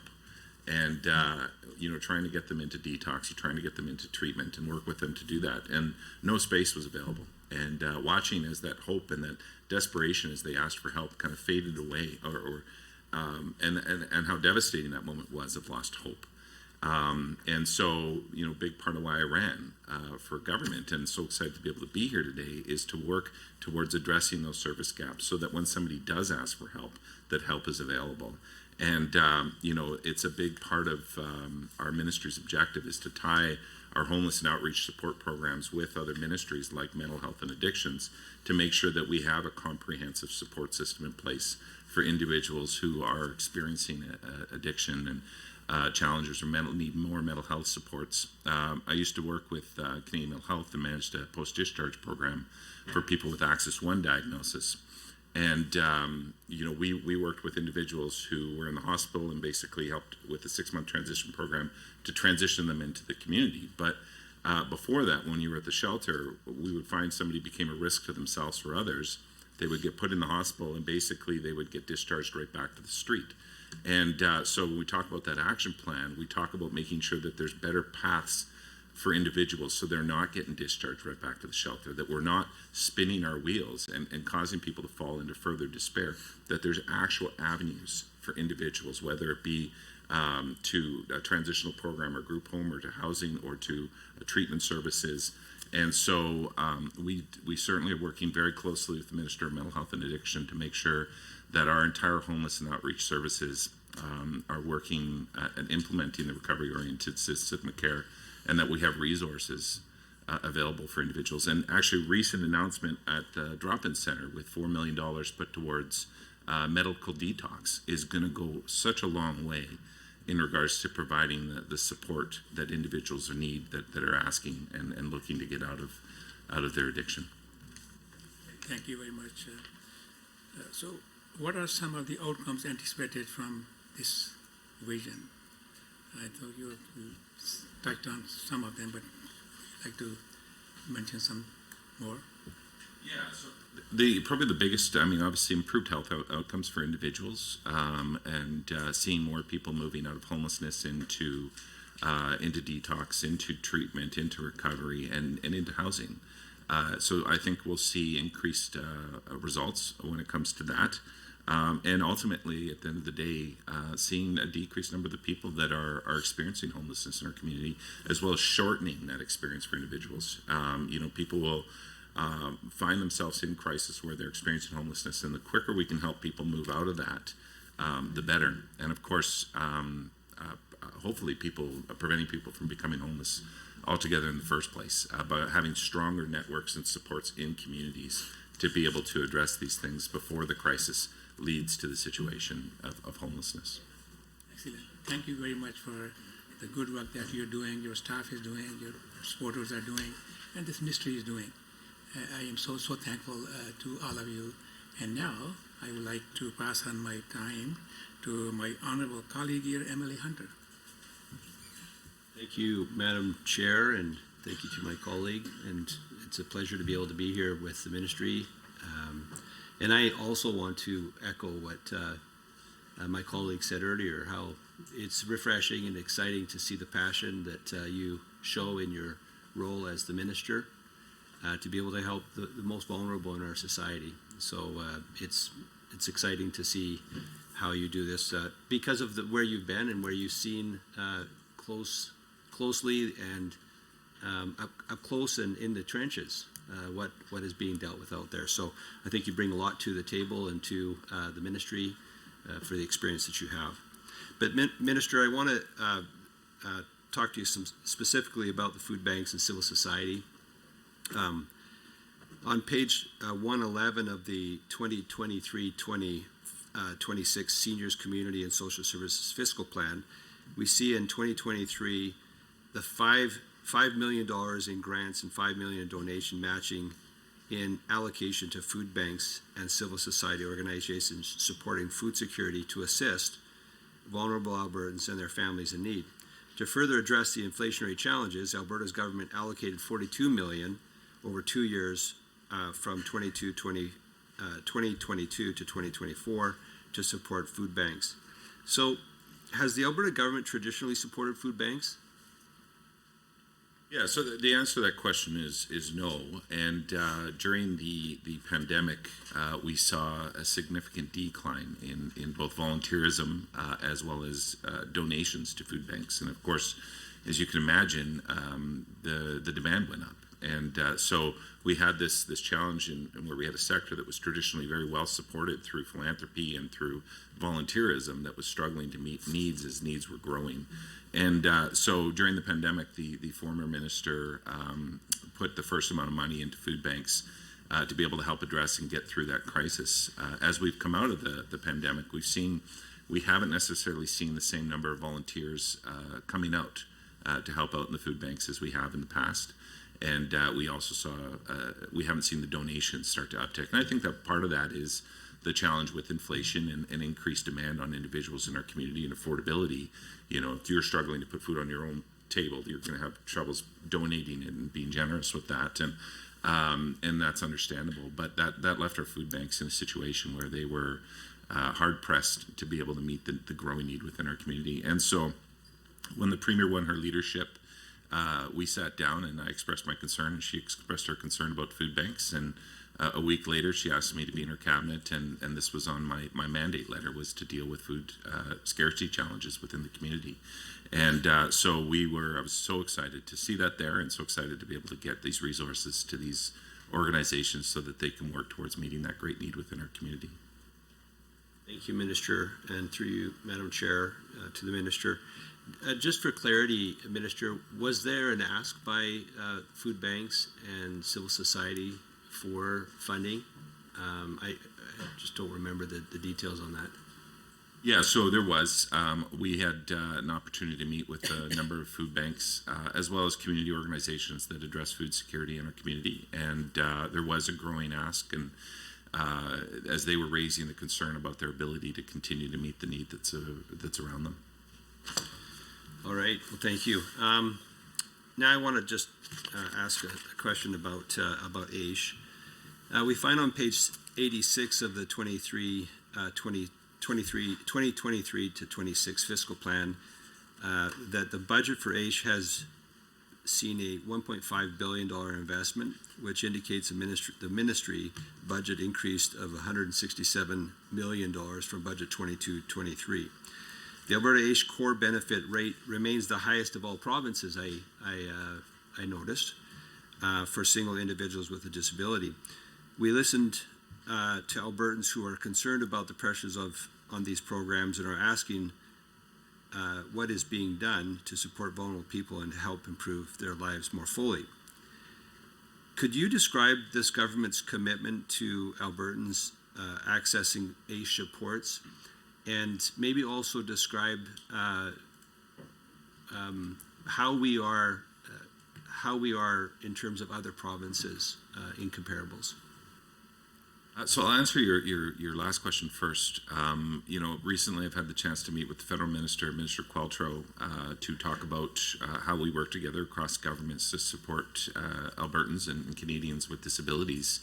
And it was a great conversation, and as we shared ideas about how we can go about doing that in partnership. But one of the things she said is Alberta is the model, and when she looks across Canada, she's hoping that the rest of the country can catch up and do what we're doing here in Alberta. And so Alberta continues to lead the way, which I'm extremely proud of in regards to our support for Albertans with disabilities, and that we have a very strong, robust system of care for these individuals within our community. So would that be part of the Alberta Advantage?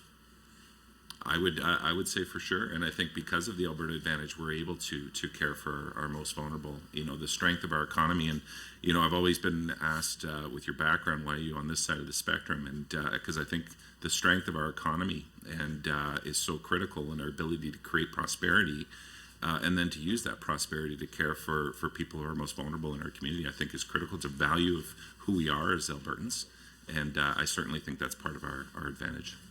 Okay, so I just wanted to maybe just clarify what you just said there. I thought I heard you say that it was because of our economy, because we've done something right here in Alberta, that we were able to actually provide this kind of support to our most vulnerable. Is that what you said? I think that's absolutely what I'm saying. You know, as we prosper, we can use that prosperity to help. And so it's critical that we have strong economic and fiscal policies, that we're keeping our financial house in order, so that we're in a position to be able to do what we do right now. And I strongly believe that's why we're seeing such an amazing budget before us, is this government's strong economic and fiscal policies. So in other provinces where they have not had that kind of strength in their economy that maybe we have had, as many people throughout Canada have said that we're the economic engine of Canada. These other provinces, what are some of the concerns that we would have if we moved away from a strong economy? Again, I mean, you just got to take a look at the revenue tab in our budget here. I mean, the strength of our economy, the growing diversity of our economy, the sustainability of that allows us to have those financial resources and wealth to be able to provide these excellent services, and again, to lead Canada, especially on this file, to lead Canada in regards to our care for individuals with disabilities and our most vulnerable in our community, our seniors. And it's absolutely critical. If we moved away from that, if we lost that, and I think. Thank you so much, Minister. We'll take our 5-minute break now.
now to the official opposition for your segment of questions. Please proceed.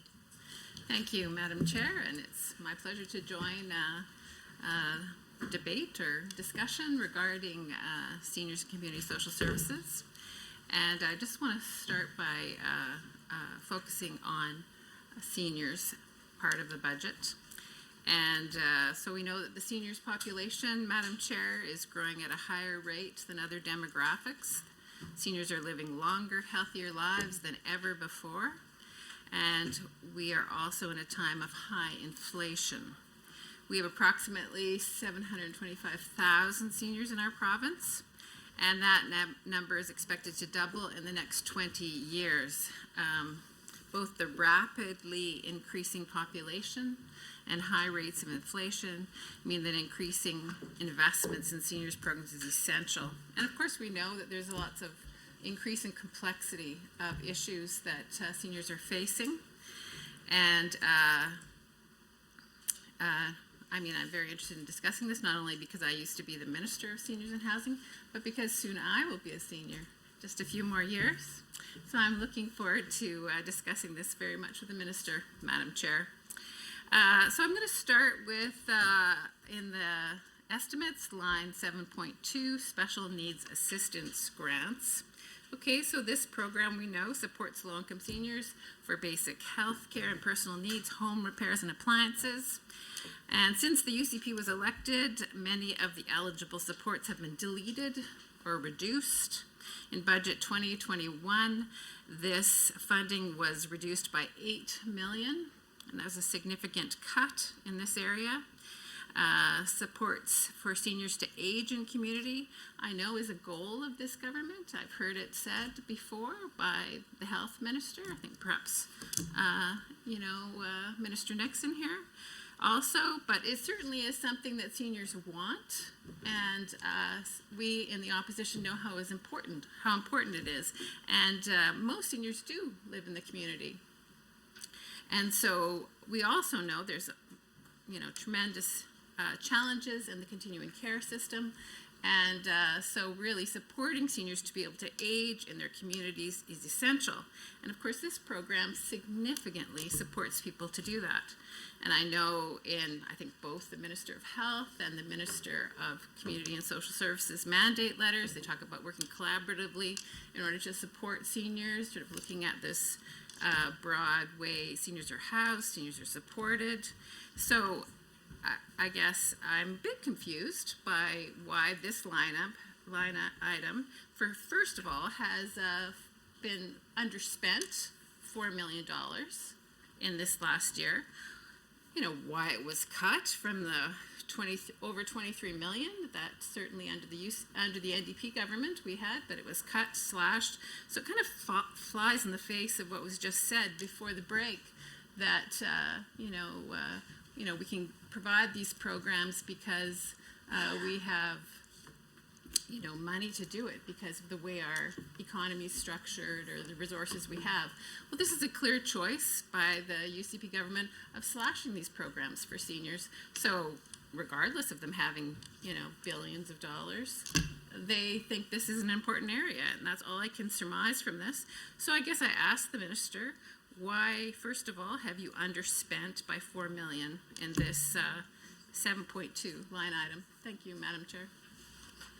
Thank you, Madam Chair, to the member for the great question, of course, for advocacy, and I think for the shared alignment. I think the fact that we can start in the place where we know how important it is for us to be able to help care for our seniors, to help seniors to be able to stay in their homes longer, to stay in their communities, is so critical. And so it's great that we're starting at a place of alignment in that regard. And I certainly, as I door knock in Calgary Klein, I hear that from my constituents on a daily basis and see it firsthand on a daily basis. But I also see many seniors in my community struggling as well.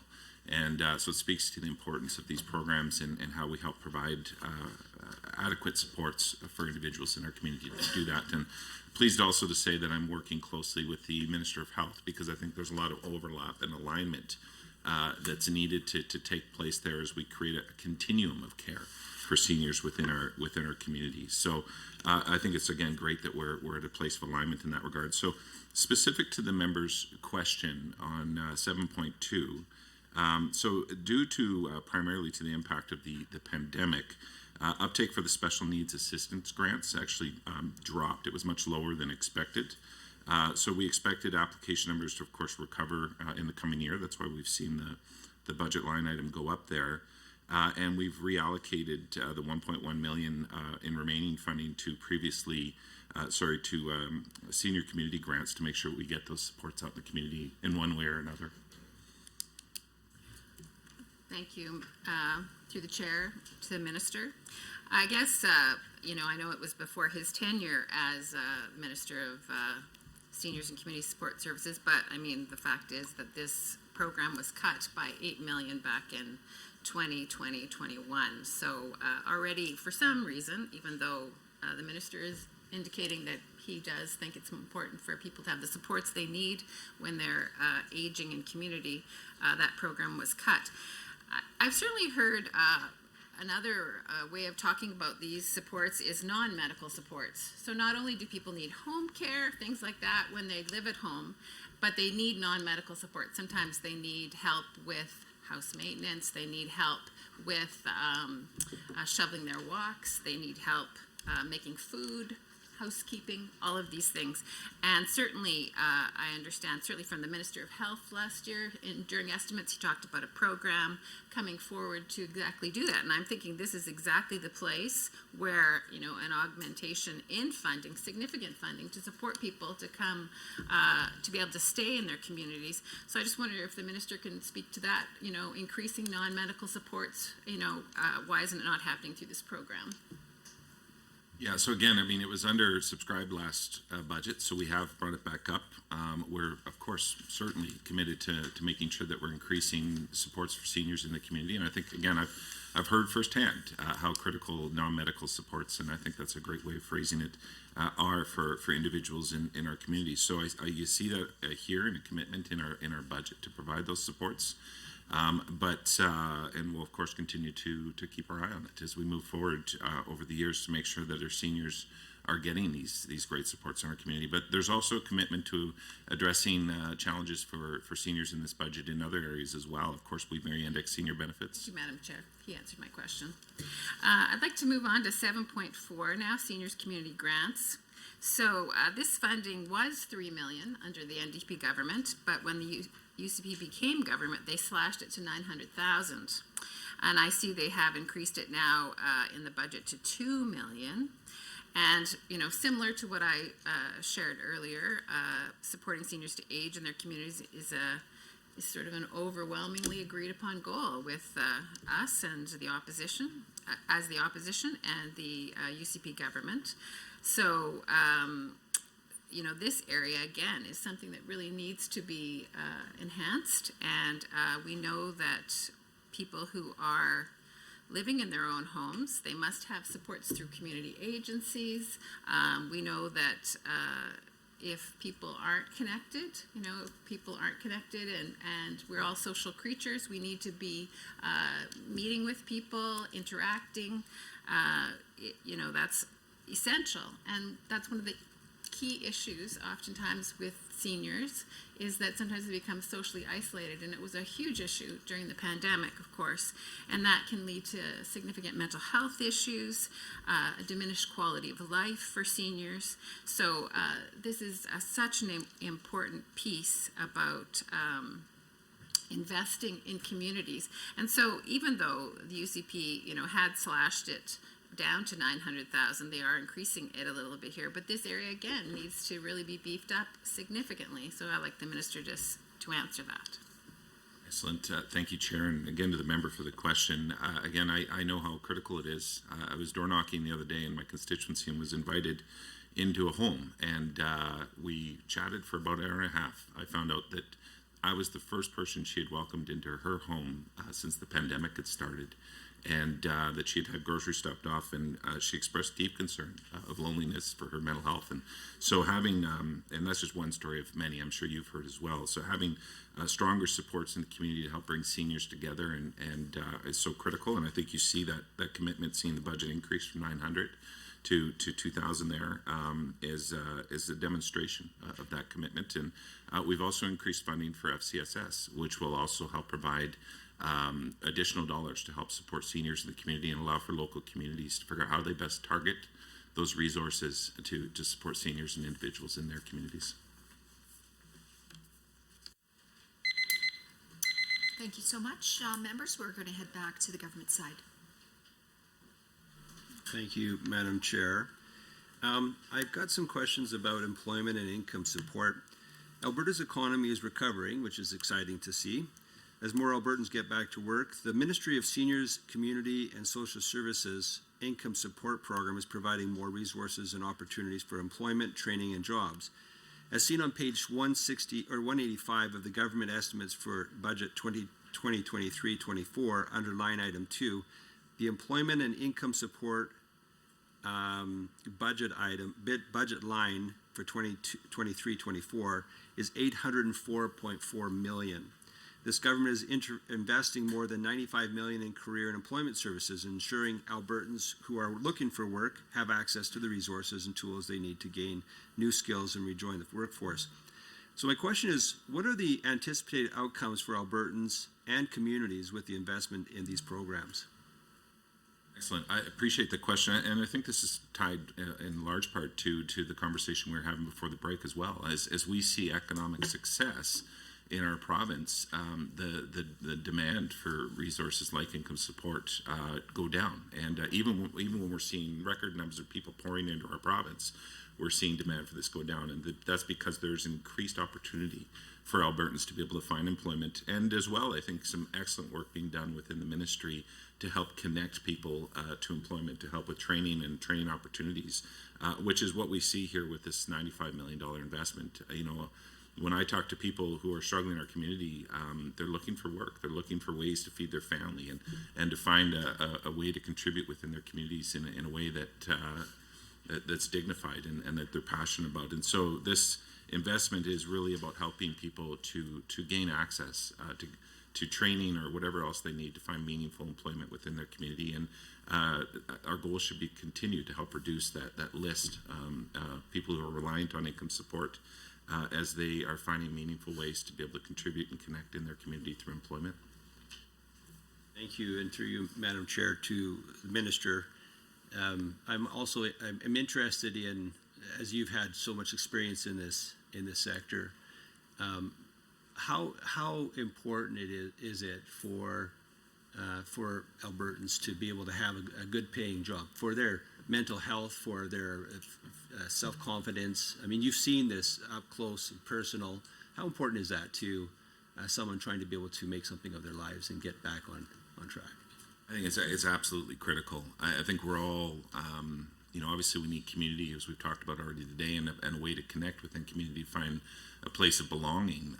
But a big part of that as well is work and finding a place of purpose and to be able to contribute and give back in society. I think we all desire that. And certainly I've seen that with the individuals that I've worked with over the years, and have seen people who have faced or face absolutely amazing barriers and obstacles to employment overcome that and be able to find ways to connect. And just watching and seeing the sense of pride and joy in individuals as they're able to do that. And I'm sure you as well as I, when I'm door knocking the community and find people who have been stuck at home and on the couch and for a long period of time, that's also depressing and not good for one's mental health. And just the other day I was door knocking and I talked to a mother who was so excited to see me at the door because she wanted to tell me that her son, who she had told me about last time I was by, had found work in his field. And she just lit up and was telling me about where he was at, and before he was depressed and facing many challenges, and now he's excited and has a renewed vigor for life, and it's exciting and it's good. And I think this is why this funding is so important, because giving people the ability to be able to pay their bills, feed their family, and contribute in a meaningful way in society, I think is really important. So my wife loves holistic medicine. She loves holistic approaches to systems, and this is, the government has actually talked about the recovery-oriented system of care. How does this integrate with the programs that I know that there's a different ministry for that, but how does this integrate in a holistic approach to being able to help, society on whole? Yeah, well, I mean, again, when we talk about homelessness, people often who are experiencing homelessness, the reasons why they ended up experiencing homelessness started long before that, and it's in community. And so efforts towards prevention, efforts towards improving mental health and addiction supports in community are important to make sure that individuals can get access to that care, but also efforts towards helping people who are struggling to find and maintain employment will also be critical in helping prevent people from ever having to experience homelessness. Again, I mean, mentioning the concern about one's mental health and wellness, again, when you're struggling to find employment and the defeat that brings for an individual is hard. And so that's why these programs are so critical in helping people to find that connection in their community and be able to access employment and the sense of pride and dignity and mental wellness that comes with that. And so many other things that come with unemployment that create other challenges in our community as well that this addresses. And one of the things that I liked about the recovery-oriented system of care was that employment part where they kind of finished the equation. It helped people to feel like, I'm not just going to be able to, you're not going to just help me get out of, drug addictions or whatever struggles that they're having, but it actually helped them to be able to actually feel some excitement about the future and being able to build something for themselves, maybe family or whatever their goals are. How have you seen, have you been able, I know you work with that ministry very closely. How does that work in terms of being able to help our individuals on an individual level? Yeah, I appreciate that. We're not meant to do this alone. And so it's important that where we've seen systems that work in the past, when you make that decision for recovery, that you're able to get into detox or treatment, but that you're not just left after that. And that you're brought into a broader community that can wrap around you, but also that you have a way to contribute and be a part of that community. I think is really important for one's mental wellness and ability to maintain recovery as well. And so employment or volunteering or whatever you're able to do is really critical for individuals' overall recovery journey and sense of belonging and purpose within community. So it's absolutely critical to the overall strategy. Thank you, Minister, and thank you, Madam Chair. I want to just talk about your key objective 1.3 in modernizing and digitizing the financial support systems. As the old red tape reduction minister, I remember getting the goal to be 100% digitized and be able to make it so that we don't have as much red tape for our staff out there in the trenches. Can the minister update us on the progress of this program, the modernization efforts that are happening? Yeah, so there's been significant progress made on this front, but before I talk about that, I just, again, emphasizing the importance, as we talk to individuals who are vulnerable in our communities and their experience interfacing with us and the challenges, of course, as somebody who used to be an advocate and used to sit down with people and help them fill out their stacks and stacks of paperwork in order to access resources, and myself struggling with this, the expectation for individuals who are vulnerable in our community, it's that much harder, right? And so making sure that we have an interface that's user-friendly. At the end of the day, this is about making sure that the person who needs to access those resources and supports are getting those resources and supports. So there's been significant work, of course, in modernizing and digitizing and reducing those barriers for people to be able to access. So we launched our online application for both AISH and income supports, and we've received good feedback on that so far. And in January 2023, the FSCD program moved from paper assessment to a needs tool to a digital tool, which is creating efficiencies for caseworkers and streamlining the process for families. So some great work on that front, and I think there's more work that can be done as we're helping people to have an easier, better experience in regards to navigating these resources and supports. Thank you. And one last question here really quickly. How many of these services have been digitized so far, and how many do they expect to get done by the end of 2023-24?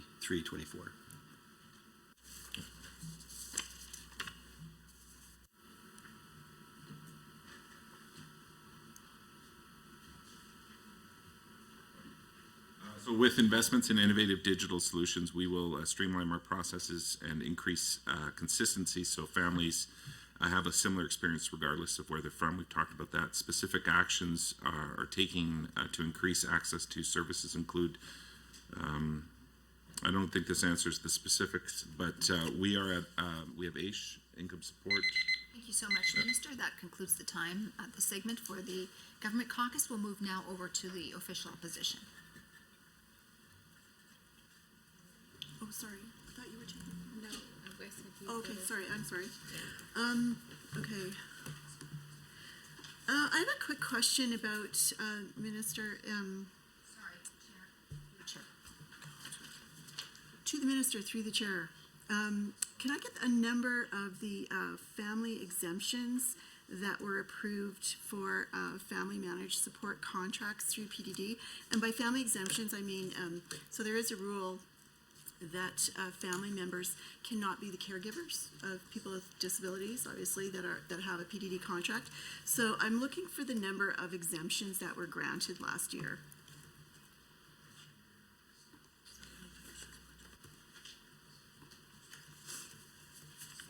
Sorry, Chair, how does that relate to this year's budget? I'm hoping we can make a stronger connection there. If you could please frame your question as it relates to the estimates. Okay, well, I think it has a lot to do with going forward about the contracts. I'm asking about the context of the family managed support contracts, right? And so if there is an exemption for a family member to be the provider, I think it is important to know what the number of exemptions are. I don't, honestly, Madam Chair, I don't know why this is a big issue. It's about planning for the next year. It's about projecting how much this department will cost. It's just basic information, Madam Chair. If you'd rather not answer that, that's fine. We can move on. Well, we don't have the number. I mean, we do have a process for managing that and making sure that that's done in a way that's accountable, but helps best support the unique needs of individual families. So that's certainly taken into consideration. So, Madam Chair, could I get a number to the Minister? Could I get a number of the exemptions that were granted last year, and how many you anticipate, based on last year's number, how many you anticipate for this fiscal? I will attempt to get you that number. Okay. Attempt. Okay, that'd be good. Also, can we get a breakdown of the FASD funding by region? So, for the total amount for fetal alcohol spectrum disorder initiatives, that would be line 4.6. So there are a number of regions. Obviously, if we could get like a regional breakdown of that funding.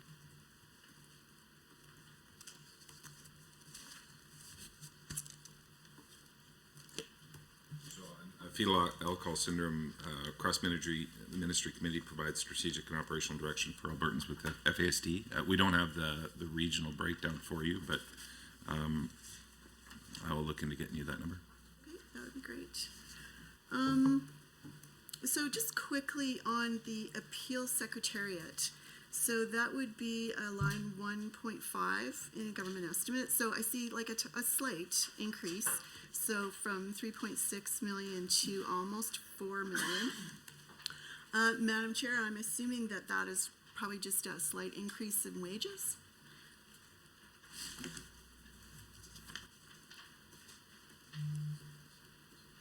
So funding has been provided to the appeal secretary to fill several vacant positions now required for smooth operations.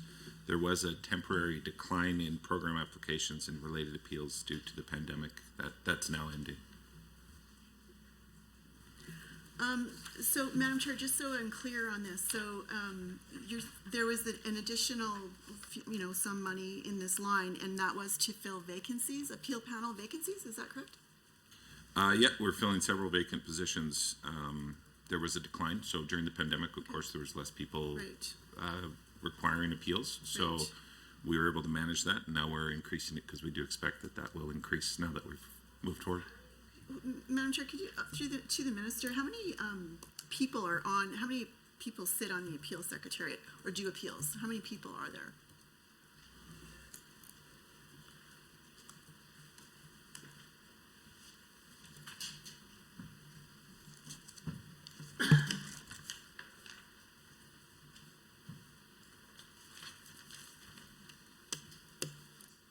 Uh, 99. Okay, that's great.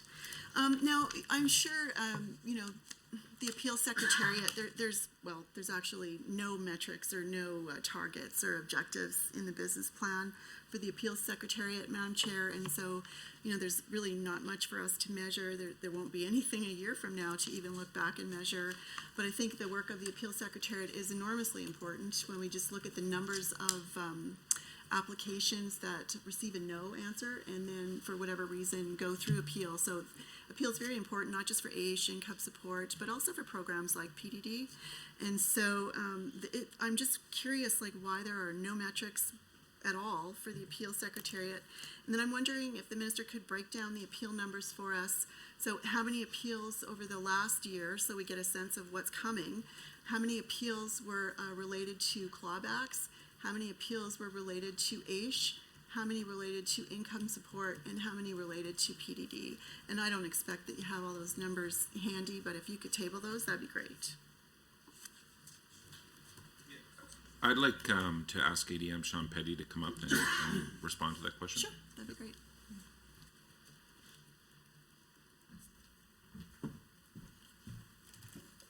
Thank you, Minister. Thank you, Chair.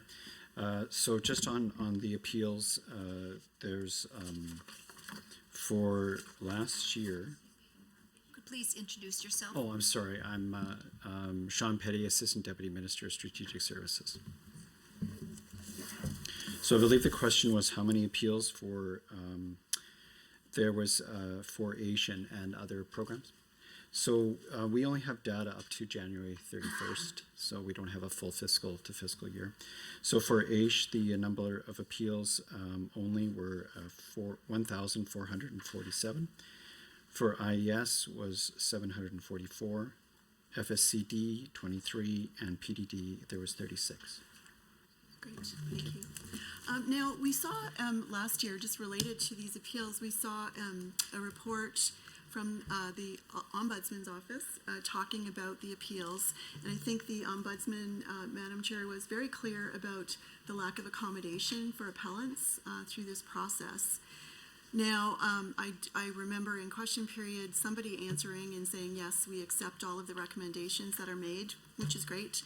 So I'm just wondering if the minister could tell us what work will be undertaken by appeals or what's been done already to address the lack of accommodation in the appeal process. Again, I'd like to ask Sean Petty to come up and respond to that question. Thank you for the question. Sean Petty, ADM Strategic Services. So we work with the Ombudsman on a quarterly basis on these issues, and so some of the issues were that accessibility, and so with COVID, we went to a full online process, and now we're back into a hybrid system. We find that for the appealants that the online is still that bit of that distance type of approach that I think some feel that they're not getting a fair hearing, and so we have both the online process and the inline process to do hearings. So. Can I ask you, so have there been any like structural changes to the process? So I think the Ombudsman sort of described that there wasn't a period of time where the director's representative or the director I guess, said, do you require accommodation? It was almost the opposite, that the appellant was required to say, I'm deaf, I need this, or, I'm blind, I can't do this, or, so has that sort of process changed? So we're trying to work, again, making sure that the staff that are aware of these issues, that they understand the client and understand who they're dealing with, so that whether it's for folks with these disabilities, that they understand how to address those so they get a fair hearing. So has there been something structurally changed about sort of the time leading up to the hearing that would indicate, that would gather the information, here's what I need in terms of accommodation? Because there wasn't any formal process before. I'm just looking for an answer. Like, is there a structural change that's happened? No, and I guess I would just follow up that we have enhanced some of our training. So for folks that are working with these communities, that they are now more aware of these issues than I think they had been before. Do you know how many people that sit on appeal panels have disabilities themselves or have identified as being disabled? I do not have that information. Okay. Well, I've got 20 seconds, so that's about it for the questioning. Thank you very much for your answers. Do you have anything else with your remaining 13 seconds? No, for 13 seconds, no, I'm good. I'll pass it on. Okay, thank you so much. We'll head back over to the government side. Thanks very much, Chair. So I've got some questions for the Minister, but first off, just want to echo some of the comments of my colleagues about thanking him for his tremendous dedication and compassion to the role. I think we're very fortunate to have a Minister in this position who is truly compassionate and genuine and is passionate about this ministry and this file. It's a pleasure and honor to work with you, Minister. And also someone who has lived this in terms of the previous work experience they did and the previous career they had. So actually has firsthand, directly relatable experience with this file in conjunction with his incredible compassion and kindness and intelligence. So thank you for the work that you do, Minister. I think we're very lucky to have you in this role. And thank you to your team and your department for the work they do as well. I'd like to ask some questions around affordability measures as it relates to CSS. So we know Albertans recognize the urgency of supporting communities through this affordability crisis and addressing the rising cost of living resulting from high inflation that we know is a global issue and certainly is made worse by some of the federal policies. We know our government didn't cause the inflation, but we're certainly taking extraordinary measures to help deal with the resulting affordability measures from the inflation. But on page 189 in the 2023-24 government estimates, $275.7 million is allocated to provide affordability payments to seniors and low-income Albertans. On page 186 of the government estimates for budget 23-24, under line item 12, we see an investment of $8.7 million in affordability supports and inflation relief measures. So a couple of questions around that. Why are these affordability supports necessary? And if you could describe some of the different measures that have been made available to help Albertans through this difficult time, especially some of the Albertans that you help and deal with that are the most vulnerable and in need. And can you talk a little bit about what steps are being taken to make life more affordable for Alberta seniors? Excellent. Thank you through the chair to the member for her kind words and her question, and as well as her passion. Of course, working with her closely on the domestic violence piece as well as sexual violence, and seeing firsthand her direct compassion and care on these issues, and great partnership with the not-for-profit work that she's been doing as well. So thank you. And I know the member sees this as well, and as she's been out of the doors, the challenges that many Albertans have been facing in our community. And as I said earlier, I mean, especially for those who are most vulnerable in our community, for folks with disabilities, for seniors, the cost of living and inflation, which again is not due to the government, but larger challenges nationally and globally, have had a significant impact on people in our communities. And so my role in the affordability plan was to make sure that people who are most vulnerable in our community were getting access to resources and support so that they could get through And of course, that's what we're seeing here in budget 2023 and 2024. And we know how critical it is. So the biggest thing, and again, most exciting for me, was the indexing of AISH income support and senior benefits, knowing that not only will the impact of an extra for people on AISH, for example, $100 a year, have an impact on their monthly lives. I was knocking on the door the other day, and there was 2 individuals in the house that relied on AISH, and they invited me, and they were so excited to see me, and so thankful, and because of the impact that's had already for them. So we know that will have an impact, but not only is that going to impact them today, but we're not going to have to wait 5, 6, 7, 10 years to see a bump again, watching them slowly get priced out. But that now is going to increase year over year as the cost of living gets more expensive. They're going to be able to keep up. So that, I think, is huge, as well as for senior benefits. And the increase there is an extra meal on the table, and one less difficult decision that they're going to have to make in regards to paying their bills. And so obviously very important. And we know that the impact of the extra $100 a month over the next 6 months is going to have a profound impact as well in getting through this immediate crisis. But we also are looking at addressing some of the larger issues. Of course, the funding for food bank has been mentioned. We know in the immediacy of this crisis, many people are left in a situation where they can't afford groceries, as groceries have gone through the roof. And so that increased access for food, I think, is going to be critical in making sure that people have food on their table. And the low-income transit pass as well. I think find innovative ways to continue to help people access their communities, not just employment, but health and community and social supports is very important. And I think the extension of that's going to have a big impact for individuals in our community. And then it's worth mentioning that the 10% increase for folks that work with our most vulnerable. And again, the fact that these guys were ignored for a decade, I think was too bad. And I'm very thankful that we're addressing that now, because individuals who work with our most vulnerable shouldn't be left making that difficult decision of how they put food on their table, how they feed their family, and whether or not they can continue doing the work that they love to do, because we need them. And so I think these measures combined are going to have a profound impact in meeting great need within our communities. Thanks, Minister. I'd like to talk a little bit about homeless shelters and as it relates to the budget.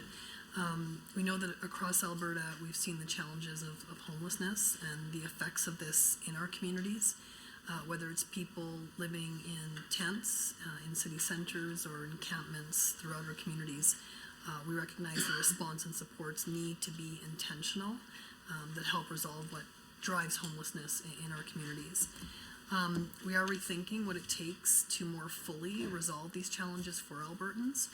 And on page 185 of government estimates for budget 2023-24, under line item 5.2, we see increased annual funding for homeless shelters by 34.8 million to 83.5 million. So a few questions around that. How is this increase going to help implement the recommendations from our action plan on homelessness? And could you describe the pilot projects that have been initiated in the shelter space in both Calgary and Edmonton?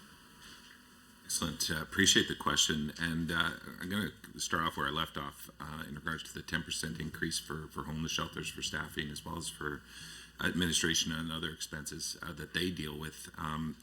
When you're working with people who are at risk or very vulnerable, consistency is very important. And what I heard from a lot of the homeless shelter providers is the challenge of keeping staff and staff cycling in and out, and due to no fault of their own. I mean, they need to go do and make the best decisions for their family to be able to pay their bills. But when you're working constantly in crisis, which is very much what it means to work in a homeless shelter, making sure that you've got staff that are paid well, that are being cared for, as well as their own personal mental health, is very critical. And I think that'll go a long way in helping do that and create the consistency and the stableness in having employees that are trained and know what they're doing, but more than that, know the clients that they're working with. And I think that's going to go a long way in just improving overall supports for individuals who are experiencing homelessness that rely on these services. So that's a big part of it. And of course, when coming out of the action plan, we've learned a lot. And so one of the things, of course, was the 24/7 supports. We used to, at the Mustard Seed, when an individual had expressed desire to move beyond homelessness and get help, we would keep them in during the day, and they would work with the advocate or the housing, rapid housing person or whoever to help access resources and supports.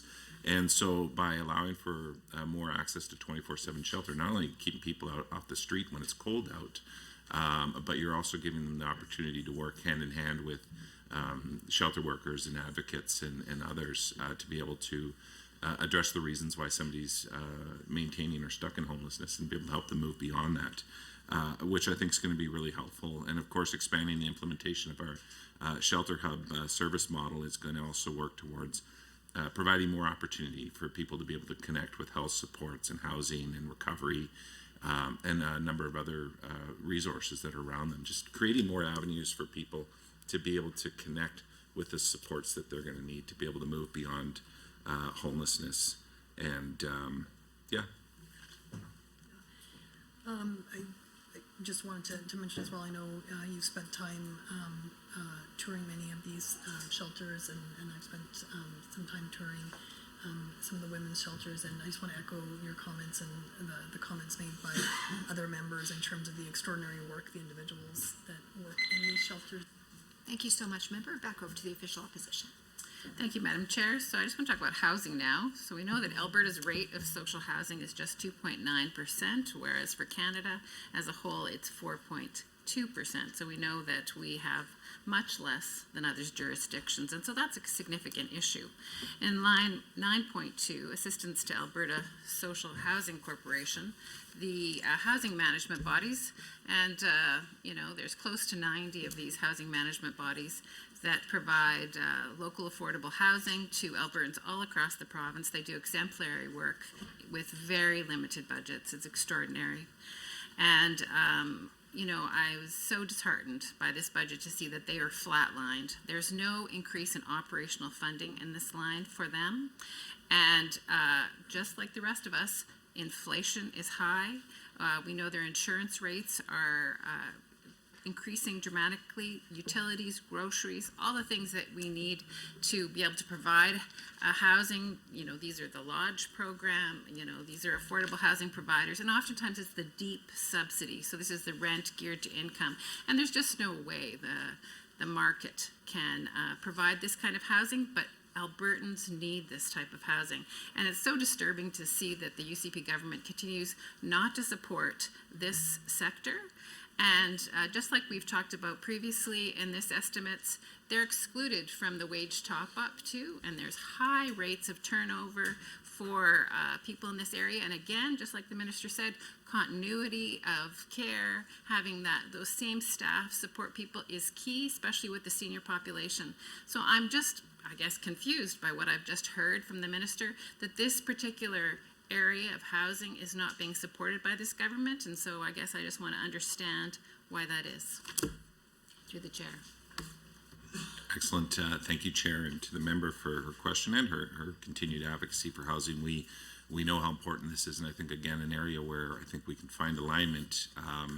There's been a challenge, of course, as we've seen our province and talking about economic success. This is one of the byproducts is we've seen a significant decline in availability of affordable rental right across the province, and especially in some of our more rural and remote areas, as we saw many people move out of the cities during the pandemic and create different challenges. So this is a complex issue, and one that we're certainly dedicated on, and I think Budget 2023-2024 demonstrates a strong commitment to building and maintaining and improving current affordable housing supply for individuals in our community. The question, I believe, was about 9.2 operational funding. Yeah, 9.2. Did you not reference 9.2? Alberta Social Housing Corporation provides operational funding for housing management bodies. Excellent, thank you, member. So this is about cash flow, this line item. This doesn't show that there's decline in what we're doing to support affordable housing units across the province. And then certainly you look at other budget line items here, we're seeing significant increases. so that we can improve and increase the supply of affordable housing. But really, this element provides all the provincial operating funding required to the Alberta Social Housing Corporation to run its programs. We have adjusted this grant this year to reflect the program approvals of Rent Supplement and Alberta Housing Strategy, while removing the additional spending of COVID-related pressures on senior lodges. If COVID-related pressures continue, of course, there will be supports there. But this is really about managing cash flows, not about reducing supports. Thank you, Madam Chair. Well, I certainly have spoken to many people in the sector, and I just encourage the minister to do that too, because they have no increase in their operational funding in this budget. So I want to talk again, this line item, and you just referred to it, the Rent Supplement Program. Of course, the UCP slashed this program in their first budget by 24%. And this meant it took the UCP about 2 years before they actually started to address this issue again. And of course, this is during the pandemic when many people did not have access to affordable housing, were in tough economic positions. But the federal government did have the Canada Housing Benefit, which was a matching program where provinces are supposed to, match the money that the feds give. And so sadly, instead of increasing the dollars available to Albertans, the UCP government used that 24% that they slashed so that it was status quo for Alberta. It wasn't an increase, which is quite disturbing, Madam Chair. I know from talking to many affordable housing advocates that they're very disappointed that Albertans didn't receive this bump. I mean, this is the purpose of this program, but Alberta sort of, played a bit of a shell game with the numbers, and therefore people did not have the rent supplement that they needed, certainly at a time when they needed it during the pandemic, and really a 2-year delay. It took the ministry so long to sign the agreement with the federal government. It was one of the latest provinces to do that. So I just want the minister to tell me right now how many people in Alberta are currently on the wait list for the rent supplement program. I appreciate, actually, just real quick before I answer that question, the provincial corporation budget line item has gone from 309 million to 333 in this year's budget. So that's an increase, and I think that's good news for Albertans. In regards to the rent supplemental program, I think what we've seen in the past is just because there's a line item doesn't necessarily mean that we're getting the supports to people who need it. And I will remind the member that while they were in government, we saw the housing wait list go up, I think it was 78%. And under this government, with this action plan, with money being spent in a way that's actually going to get more units built, has started to see that wait list decline. So when we take a look at outcomes, which I know was important to the members earlier, we are seeing those outcomes. And this is while we're seeing record growth and a significant amount of people flooding into the province, we're starting to see that wait list that they created start to decline. So it's working. We all know that there's still a lot more to do, and that's what is the good news about Budget 23-2024. Thank you, Madam Chair. Is we are investing heavily in increasing housing So support. I'd like to move on to the fiscal plan, capital maintenance and renewal. And we know that the UCP cut this budget 32% over 3 years, starting in their first budget. And, there is significant age stock in Alberta. And again, these are mostly the housing management bodies who need this kind of support. And I mean, it's pretty much fallen off a cliff now, the investment in this area. And I just really know that there's significant issues. Units have to be closed. Perhaps some units have come back to the government because housing management bodies just can't manage that. I mean, it's making housing management bodies into slum landlords because they cannot invest and support renewal or turnover units when people move out. And so this is a significant issue. And I just would like the minister to tell everyone, so business plans are given each year to the minister from these housing management bodies. How much was the aggregate capital maintenance and renewal from all those management bodies? The commitment, of course, is to making sure that we're maintaining housing, critical that people have a quality, safe place to live, and that's why we are including $94 million over the next 3 years for capital maintenance and renewal. to be able to support social housing across the province. This is an increase from last year's budget, and I think further demonstration of this government's commitment to making sure that we're upholding and keeping these housing units in good repair for future.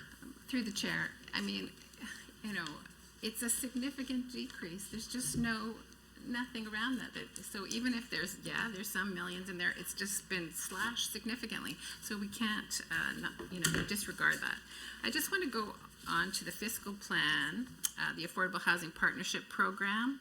And certainly, you know, the minister talks about his 10-year plan. But what we know, and I'm just referencing the Seniors in Housing annual reports from the last year the NDP was government, Madam Chair, up until the most recent report. And we see that there has been a decrease in the units of affordable housing by 8,239 units. So this is the government's own information.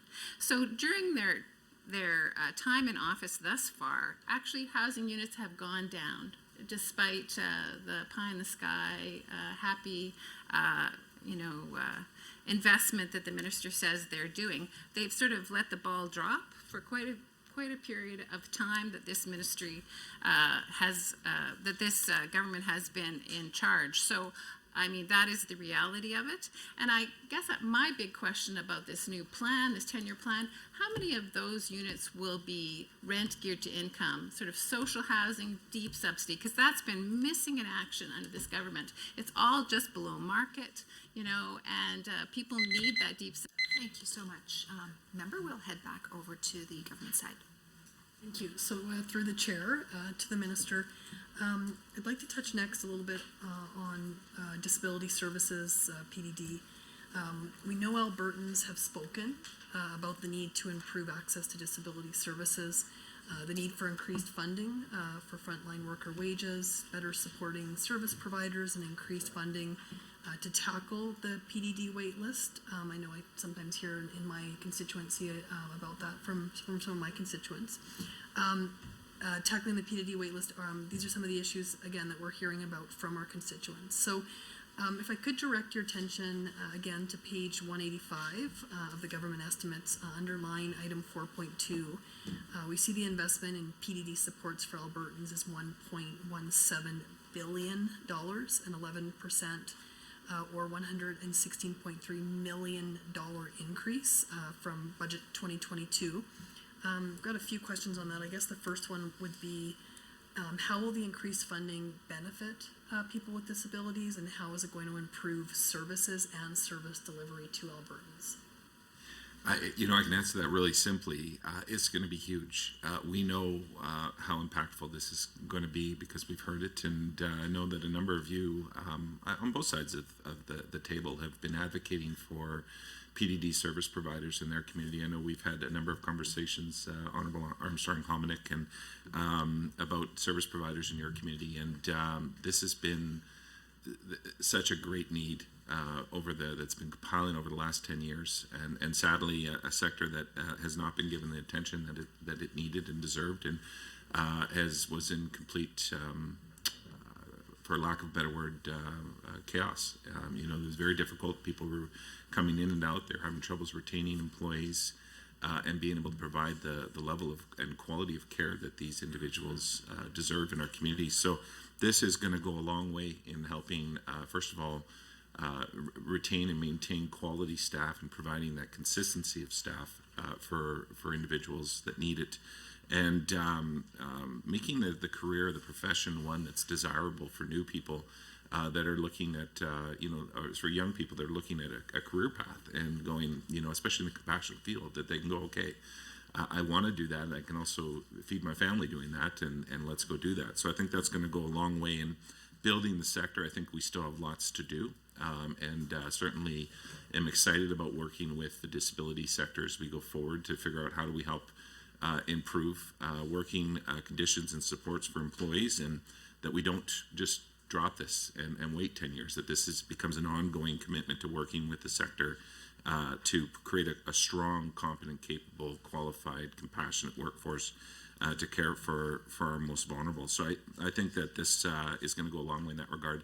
there's also increased funding here to address capacity issues so that we can increase services across the province and be able to provide support for those who aren't getting it right now and help provide that relief for the families and other systems, healthcare and justice, that have had to pick up the slack so that we can make sure that people are being cared for and not I think the earlier you can get that care in, the better.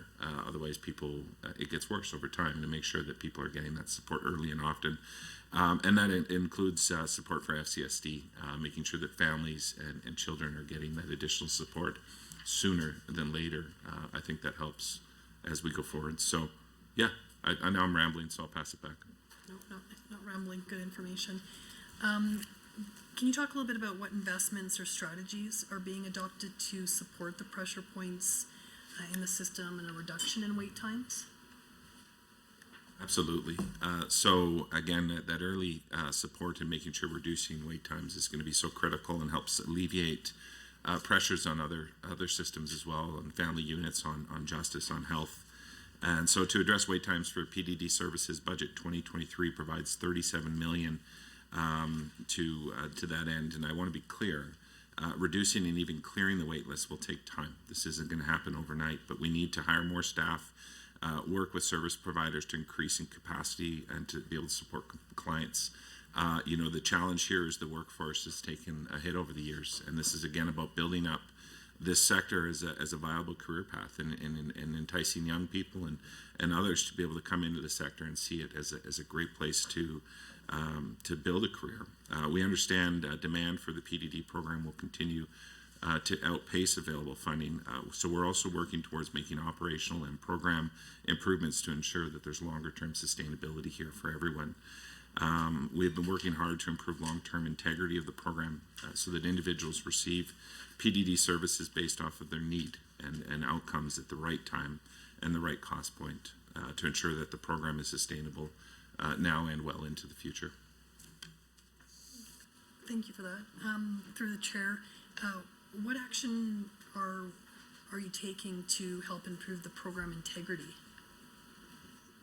Yeah, so we're taking steps right now to modernize our FSCD program through the use of technology, which we've already done with H and other areas, to streamline our operations. We are taking action to improve program integrity, including reviewing service delivery models for individuals with complex needs to ensure supports are effective and to identify opportunities for system level improvements. We've been working hard to improve the long-term integrity of the program so individuals receive PDD services based on their needs and outcomes at the right time. And I think the biggest thing is working alongside the sector, alongside service providers and families, as well as those who with disabilities in our community as well, to hear from them and their ideas. There's been robust work that's been done, again, trying to address the labor issues, but also working closely with our Premier's Council for Disability Services and others who advocate for the community to make sure that we are improving the overall experience for people. How are we better supporting the workers in the disability sector? We know the incredibly important work they do, and in having met with some of them, it's you just can't thank them enough in terms of the valuable, important work that they do with our most vulnerable and the compassion and love they have for the individuals that they support. So we need to make sure that we're supporting them as well. So can you speak? I know you've spoken a little bit to that, but can you speak some more to how we're supporting them? Yeah, I'd be happy to, because anytime I got a chance to speak about these amazing people that work in this sector and the compassionate heart that it takes, these are amazing people, and they deserve everything that we can give them, and the thanks and praise. And obviously, the 10% increase is only part of it. I think the other part of it is not letting that lag for 10 years again, that we move forward in a way that helps support these individuals as cost of living increases and these vital programs. I think part of it as well is addressing wait lists. I think these organizations have been strained over the last 10 years and has created harder working conditions for these individuals. Often they take on more, and making sure that they have a good work-life balance, if you will, that they're going to work and they're excited about it because they're not overburdened with the amount of work that needs to be done. I think that's absolutely critical, and addressing other challenges within the workforce, making sure that there's great robust training opportunities to progress in your career and to grow in that career, I think is very important as well. I think, for young people, you want to know that you can move forward in something, and so I think all of those things are going to be really important, but ultimately it's really about showing that appreciation for these individuals and making sure they have adequate supports to do the work that they do. Thank you. Chair, I'm going to cede my time or pass the remainder of my time to MLA Armstrong Homenack. Thank you. Chair, through you to the Minister. First of all, Minister, I want to thank you for all the good work you're doing and all the time you dedicate to this file. I know you get unrecognized for all the work you do, and your passion shows through, and you do a great job. So, Minister, on page 111 of the fiscal plan in 2023-24, $342.5 million is allocated to build, renew, maintain, and operate affordable housing in Alberta through the government-supported affordable housing programs, including rental supplements. We heard from the opposition recently that Ukrainians are facing challenges accessing these supports. Minister, can you speak on how supports for Ukrainians are being made available, and can you also speak about the importance of the rent supplement program? Excellent. Thank you for the question, and thank you through the chair to the member for all of her hard work in advocating not only for the Ukrainian community and this unjust war, also advocating for her constituents and for individuals with disabilities in her community as well, and so many other issues. So, especially for your advocacy for Ukrainian evacuees. That's the time for caucus members. Over to the official opposition. Thank you. Minister, through you, Madam Chair, could you tell me which line the Premier's Council Status of People with Disabilities comes out of?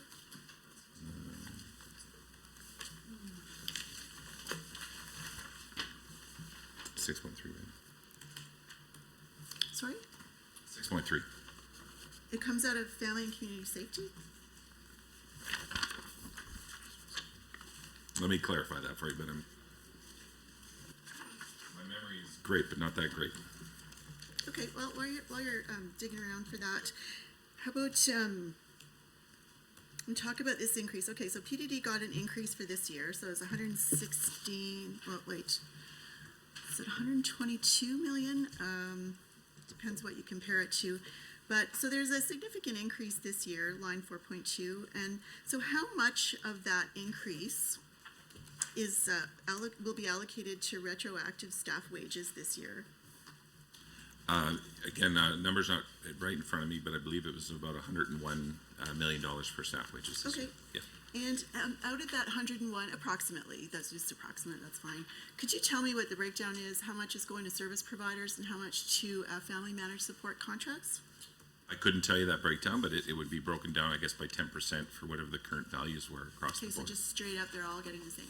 10% increase to all contracts. What about for administration? You said there was a 5% relief. Are FMS contracts getting 5%? Again, don't quote me exact on numbers, but roughly 25 million went towards administrative challenges. Okay, so are family managed support contracts also getting the administrative 5, I think you said 5%, is that right? I believe, I can clarify for you, but I believe they're just receiving the 10% increase like So all they're the only contracts. getting the staff wages, so family managed supports for everyone it's just a different way of funding staff, so it's through families as opposed to an agency. Yes. So there's, I think, Conversation through the chair. yeah, okay. Mr. Chair. So, Chair, what I'd like to know is how much or why the administrative amount isn't going to family managed support contracts. We had heard the importance of increase for family managed support contracts in the same way for PDD service providers, and so we gave the 10% increases. It's essentially staffing. Okay, so I don't know, maybe you haven't, I've been lobbied certainly, Madam Chair, and had people contact my office, families who use that family managed support to organize the staffing supports for their sons or daughters. And I've heard repeatedly of the pressures and the cost, actually, some people actually having to leave their jobs to manage an FMS contract. One case I'm thinking about had actually twins and had a contract that was pretty huge. And so I'm guessing that they need the admin help too, that there are costs associated with managing these contracts. So I guess I'm wondering why they were left out. But in any event, Obviously, that's very important. I mean, especially when families make the decision to care for their loved ones, that we as a province are there. And again, that's why this 10% increase is so important. And I'd say just the start and how we move forward in supporting this sector. And after years of not seeing a bump, this bump is absolutely critical. I'd like to also know is this a one-time amount of money, or will this be added to the service delivery and administration portion of the contracts going forward? This is added going forward. Excellent. Okay.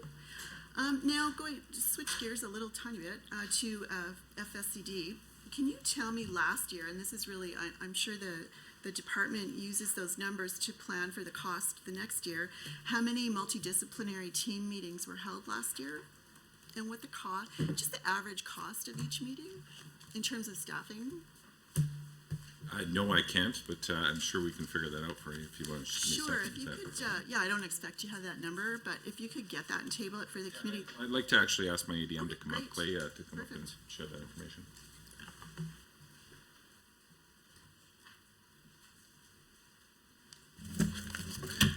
Good morning, Clay Buchanan, Assistant Deputy Minister of Disability Services. Just 1 second, please.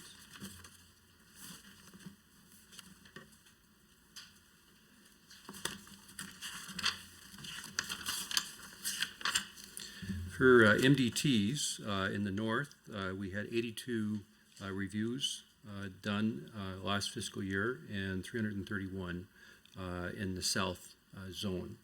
The total cost for MDTs in the north was approximately $115,000, and in the south, approximately $188,000. Great. Thank you. Thank you for that. Okay, I'm going to switch gears a little bit again to the Office of the Public Guardian and Trustee. So unfortunately, there aren't any goals or metrics for us to look at and talk about, Madam Chair. But through you to the Minister, there are a number of large service providers that live in or that operate in St. Albert. And one of those, there are 3, so one of those actually sent me a pretty detailed email listing the difficulties they've been having with getting support from the public guardian and public trustee that are assigned to the individuals that are in their care. And so you can imagine someone, it depends on the order obviously, but you can imagine a dependent adult is going to need quick contact with a guardian rep in order to get a yes or no for things, approval to go do something, let's say they want to move, or all those decisions. In addition to the trustee, of course, they're going to need access and a quick return. But these providers are reporting months going by, and they're being told that they're understaffed, there aren't enough representatives, and so they're just not getting the help that they need. So I'm wondering if there's something going on at the Office of the Public Guardian. Is there just a need for staffing? Have we lost staff? Like, any idea what's going on here? Sorry, which budget line item or reference to? The Office of the Public Guardian and Trustee. Yeah, can you point to where in the budget you're referring? The Office of the Public Guardian and Trustee is on page 186. Okay, and the line item or the reference? Well, you can see it right there. It's right 10, right on the page. The conversation needs to be directed through the chair at all times during this meeting. So if you could kindly direct your comments through the chair rather than directly through the minister, that would be sincerely appreciated. Do you need me to repeat the question? Or repeat the answer? Direct it through the so chair, line please. 10 on 186. Excellent, thank you. I'd like to ask my ADM, Sean Petty, to come up and answer that question. Sean Petty, Assistant Deputy Minister, Strategic Services. Thank you for the question. So in this budget 2023-24, the budget for the Office of the Guardian and Trustee has been increased. Some of these increases are for one, more outreach and more travel Again, post-COVID, we're trying to bring our services back up to where they were before so that we have more in-person contact with the guardian and the trustee with the client. There's also been an increase for staffing. So this is to start to bring us up to meet the workload benchmarks and the workforce assessment model. So to the member's question, yes, there has been some staffing increases to increase our service levels. Okay, through you, Madam Chair, so we can expect things will get better then. If people are having difficulty contacting their reps, it'll likely get better soon? Yes? Excellent. Okay, thank you. I'm just going to quickly touch on affordability payments. So yesterday we had estimates, Madam Chair, with affordability and utilities. And what we heard over and over again were the groups that were targeted, so families with children, seniors, people on core support, age income support, all of those things, and then the most vulnerable.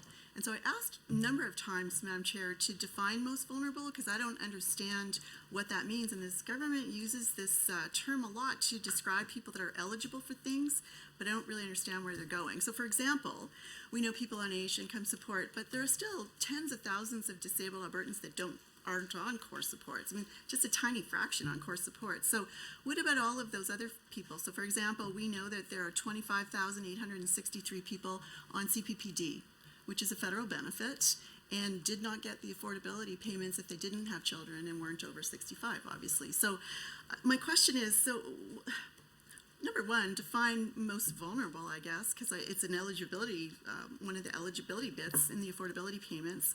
But also, why was it such a narrow window that so many disabled Albertans were actually left out? So I appreciate the question. So I guess the definition of most vulnerable would be, in my regard, as it pertains to this ministry. So this ministry supports Albertans with disabilities, seniors, people on low income or income supports, and that require PDD supports. So that was my role in the larger affordability payments, was making sure that people who are supported through this ministry are getting the Thank you so much, Minister. We'll head back to the government side, and we have 7 minutes left in the meeting. Great, thank you, Madam Chair, and thank you. We've got a short time here, so I'm going to condense a few questions together and maybe give you some latitude to do so. Minister, it's obviously with the high net migration we saw in the last quarter of 2022, that's both a great opportunity and I think a testament to the good work of this government, but also a challenge as we move forward to accommodate that growth in both our economy and the need for housing. So I wanted to just ask you some fairly broad questions. On page 114 of the Seniors Community and Social Services Business Plan, we see over $1 billion in investment for the Alberta Social Housing Corporation over the next 3 years. And through the Stronger Foundations Affordable Housing Strategy, 25,000 more affordable housing units will be made available by 2031, with 2,300 new affordable housing units each year for the next 3 years. And by the way, congratulations on achieving 2,243 in 2021-22. I'm going to ask a few questions together here and just give you some latitude in the fact that we're tight on some time. Maybe you can share with us sort of broadly why this government is so committed to making housing more affordable and more accessible, and what are the outcomes anticipated through these significant investments and rather ambitious objectives. What kind of innovative projects and partnerships do we see last year with last year's funding that you're encouraged with and maybe want to replicate? And I guess lastly, maybe what kind of projects can we expect to see with this new funding over the next 3 years? And maybe I'll give you some examples to maybe comment on or share your own thoughts on. Is there any possibility that we may look at some smaller congregate living pilots for affordable seniors housing, as was referenced more in the continuing care side by the Minister of Health, but that doesn't necessarily have to be under their realm, but could be more for affordable congregate living sites to pilot at least within that sector. And do you see any potential for Government of Alberta to engage once again, as they did in 2009 through 2012, in attainable home ownership, which may have the potential to reduce pressures on the challenged rental market, as we see that there's a lot of pressure on that, particularly with all the newcomers, helping individuals and families to begin building equity for their future, all while potentially reducing housing costs for many low-to-income Albertans. And maybe this is a good time for you to comment just more broadly as we finish up with the last few minutes on how innovation and housing initiatives by your ministry and by the Alberta Social Housing Corporation may align with your experience in this realm and obviously with this government's objectives. Thank Thank you, Chair, and again, thank you to the member for the questions. I'm going to do my best to get to them all, but we can go. You can let me know if I miss something if we don't have time. But also, thank you to the member as well for all of his advocacy. I know this is an area that's of particular passion for him, and he's done a lot of excellent work both in politics and outside of politics on thinking innovatively about how we address affordable housing. And I think that's what we're seeing in the Stronger Foundations program here is how do we think differently about this? We've seen with past governments with big, large line items with a bunch of money dedicated towards it, but we didn't actually move the needle on addressing the problem. And so what's unique about this budget and the Stronger Foundations plan is it's about figuring out how do we partner better with municipalities, with federal government, with not-for-profits, and private to figure out how do we actually move the needle and increase the supply. And at the end of the day, that's the goal, is we need to increase the supply of affordable and attainable housing and other housing solutions. And I think through this strategy, it allows us to be able to be flexible and innovative and to create new solutions. And I think that's what we're seeing already with even the $55 million that we announced before Christmas and all of the great projects that we announced just a few short weeks ago. If we had just done that on our own, we wouldn't have built 600. Wouldn't be building 600 units through just that amount of money, and that's a great cost value. And I know you were doing the numbers in your head. That is a great cost value for Albertans, and is actually going to make a significant difference on moving the needle for building affordable housing within our community. The attainable homes, I love the concept. I think it's certainly something that we've seen success at in the past. We still see success at other layers of government, and I think it's certainly something that we should and can explore as we move forward. The best way to lift people out of poverty is through home ownership, and so I'd be happy to have further conversations with you about what that could look like and how we can continue to support that as we go forward. Obviously, the impact that more housing is going to have for people is significant. As somebody who worked front lines with people experiencing homelessness, and that day that you were able to give somebody a key for their own home, and the ability to unlock their own door and to shut that and lock that and have the security of a home, the sense of joy and pride that came with that is significant. And that's what excites me the most about this plan, is we are going to be able to give that feeling to thousands and thousands of individuals, families, seniors, that sense of security and a place to call home. So, yeah. Did I miss anything? Maybe just a comment on the possibility of some smaller seniors congregate living sites. I know, again, that was referenced more from the health side under obviously contracted services, but I just think that there might be something there that could also fall under your ministry as well. It's a great question and a good point. I think one of the things is I've been traveling the province meeting with service providers. They're stakeholders of health and seniors, and they're not looking at it as separate entities. They're looking at it as how do we build a stronger continuum of care for seniors at end of life, and to make sure that we're respecting that. And I think you've probably seen the models of kind of these campus models where you have the senior lodges and the continuing care and everything, and making sure that we can help people age with dignity within there. And so yeah, small senior homes, I think again that's what speaks to the value of the Stronger Foundations program, because it allows us to part with NGOs who are thinking creatively on this, and municipalities to try different designs and different models, and to be able to explore those.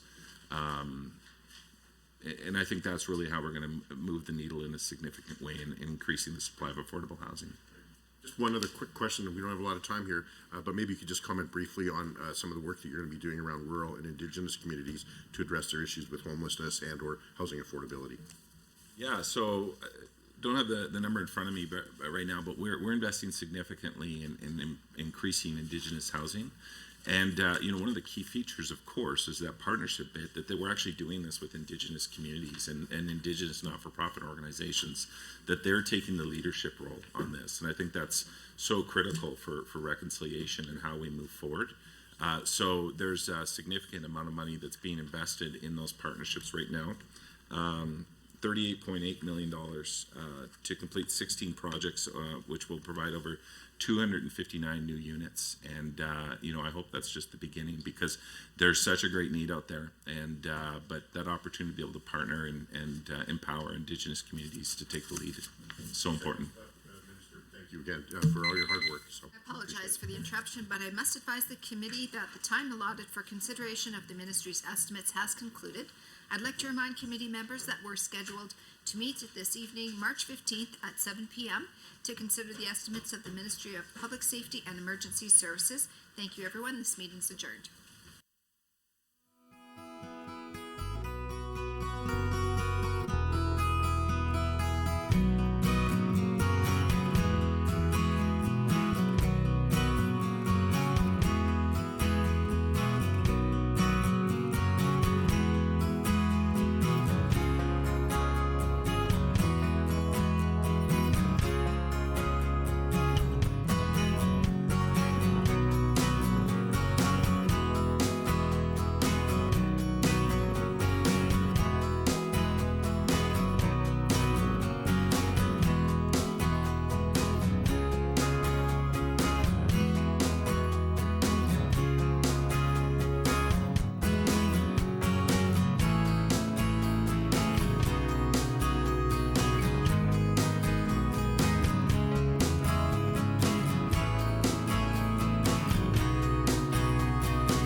Thank you.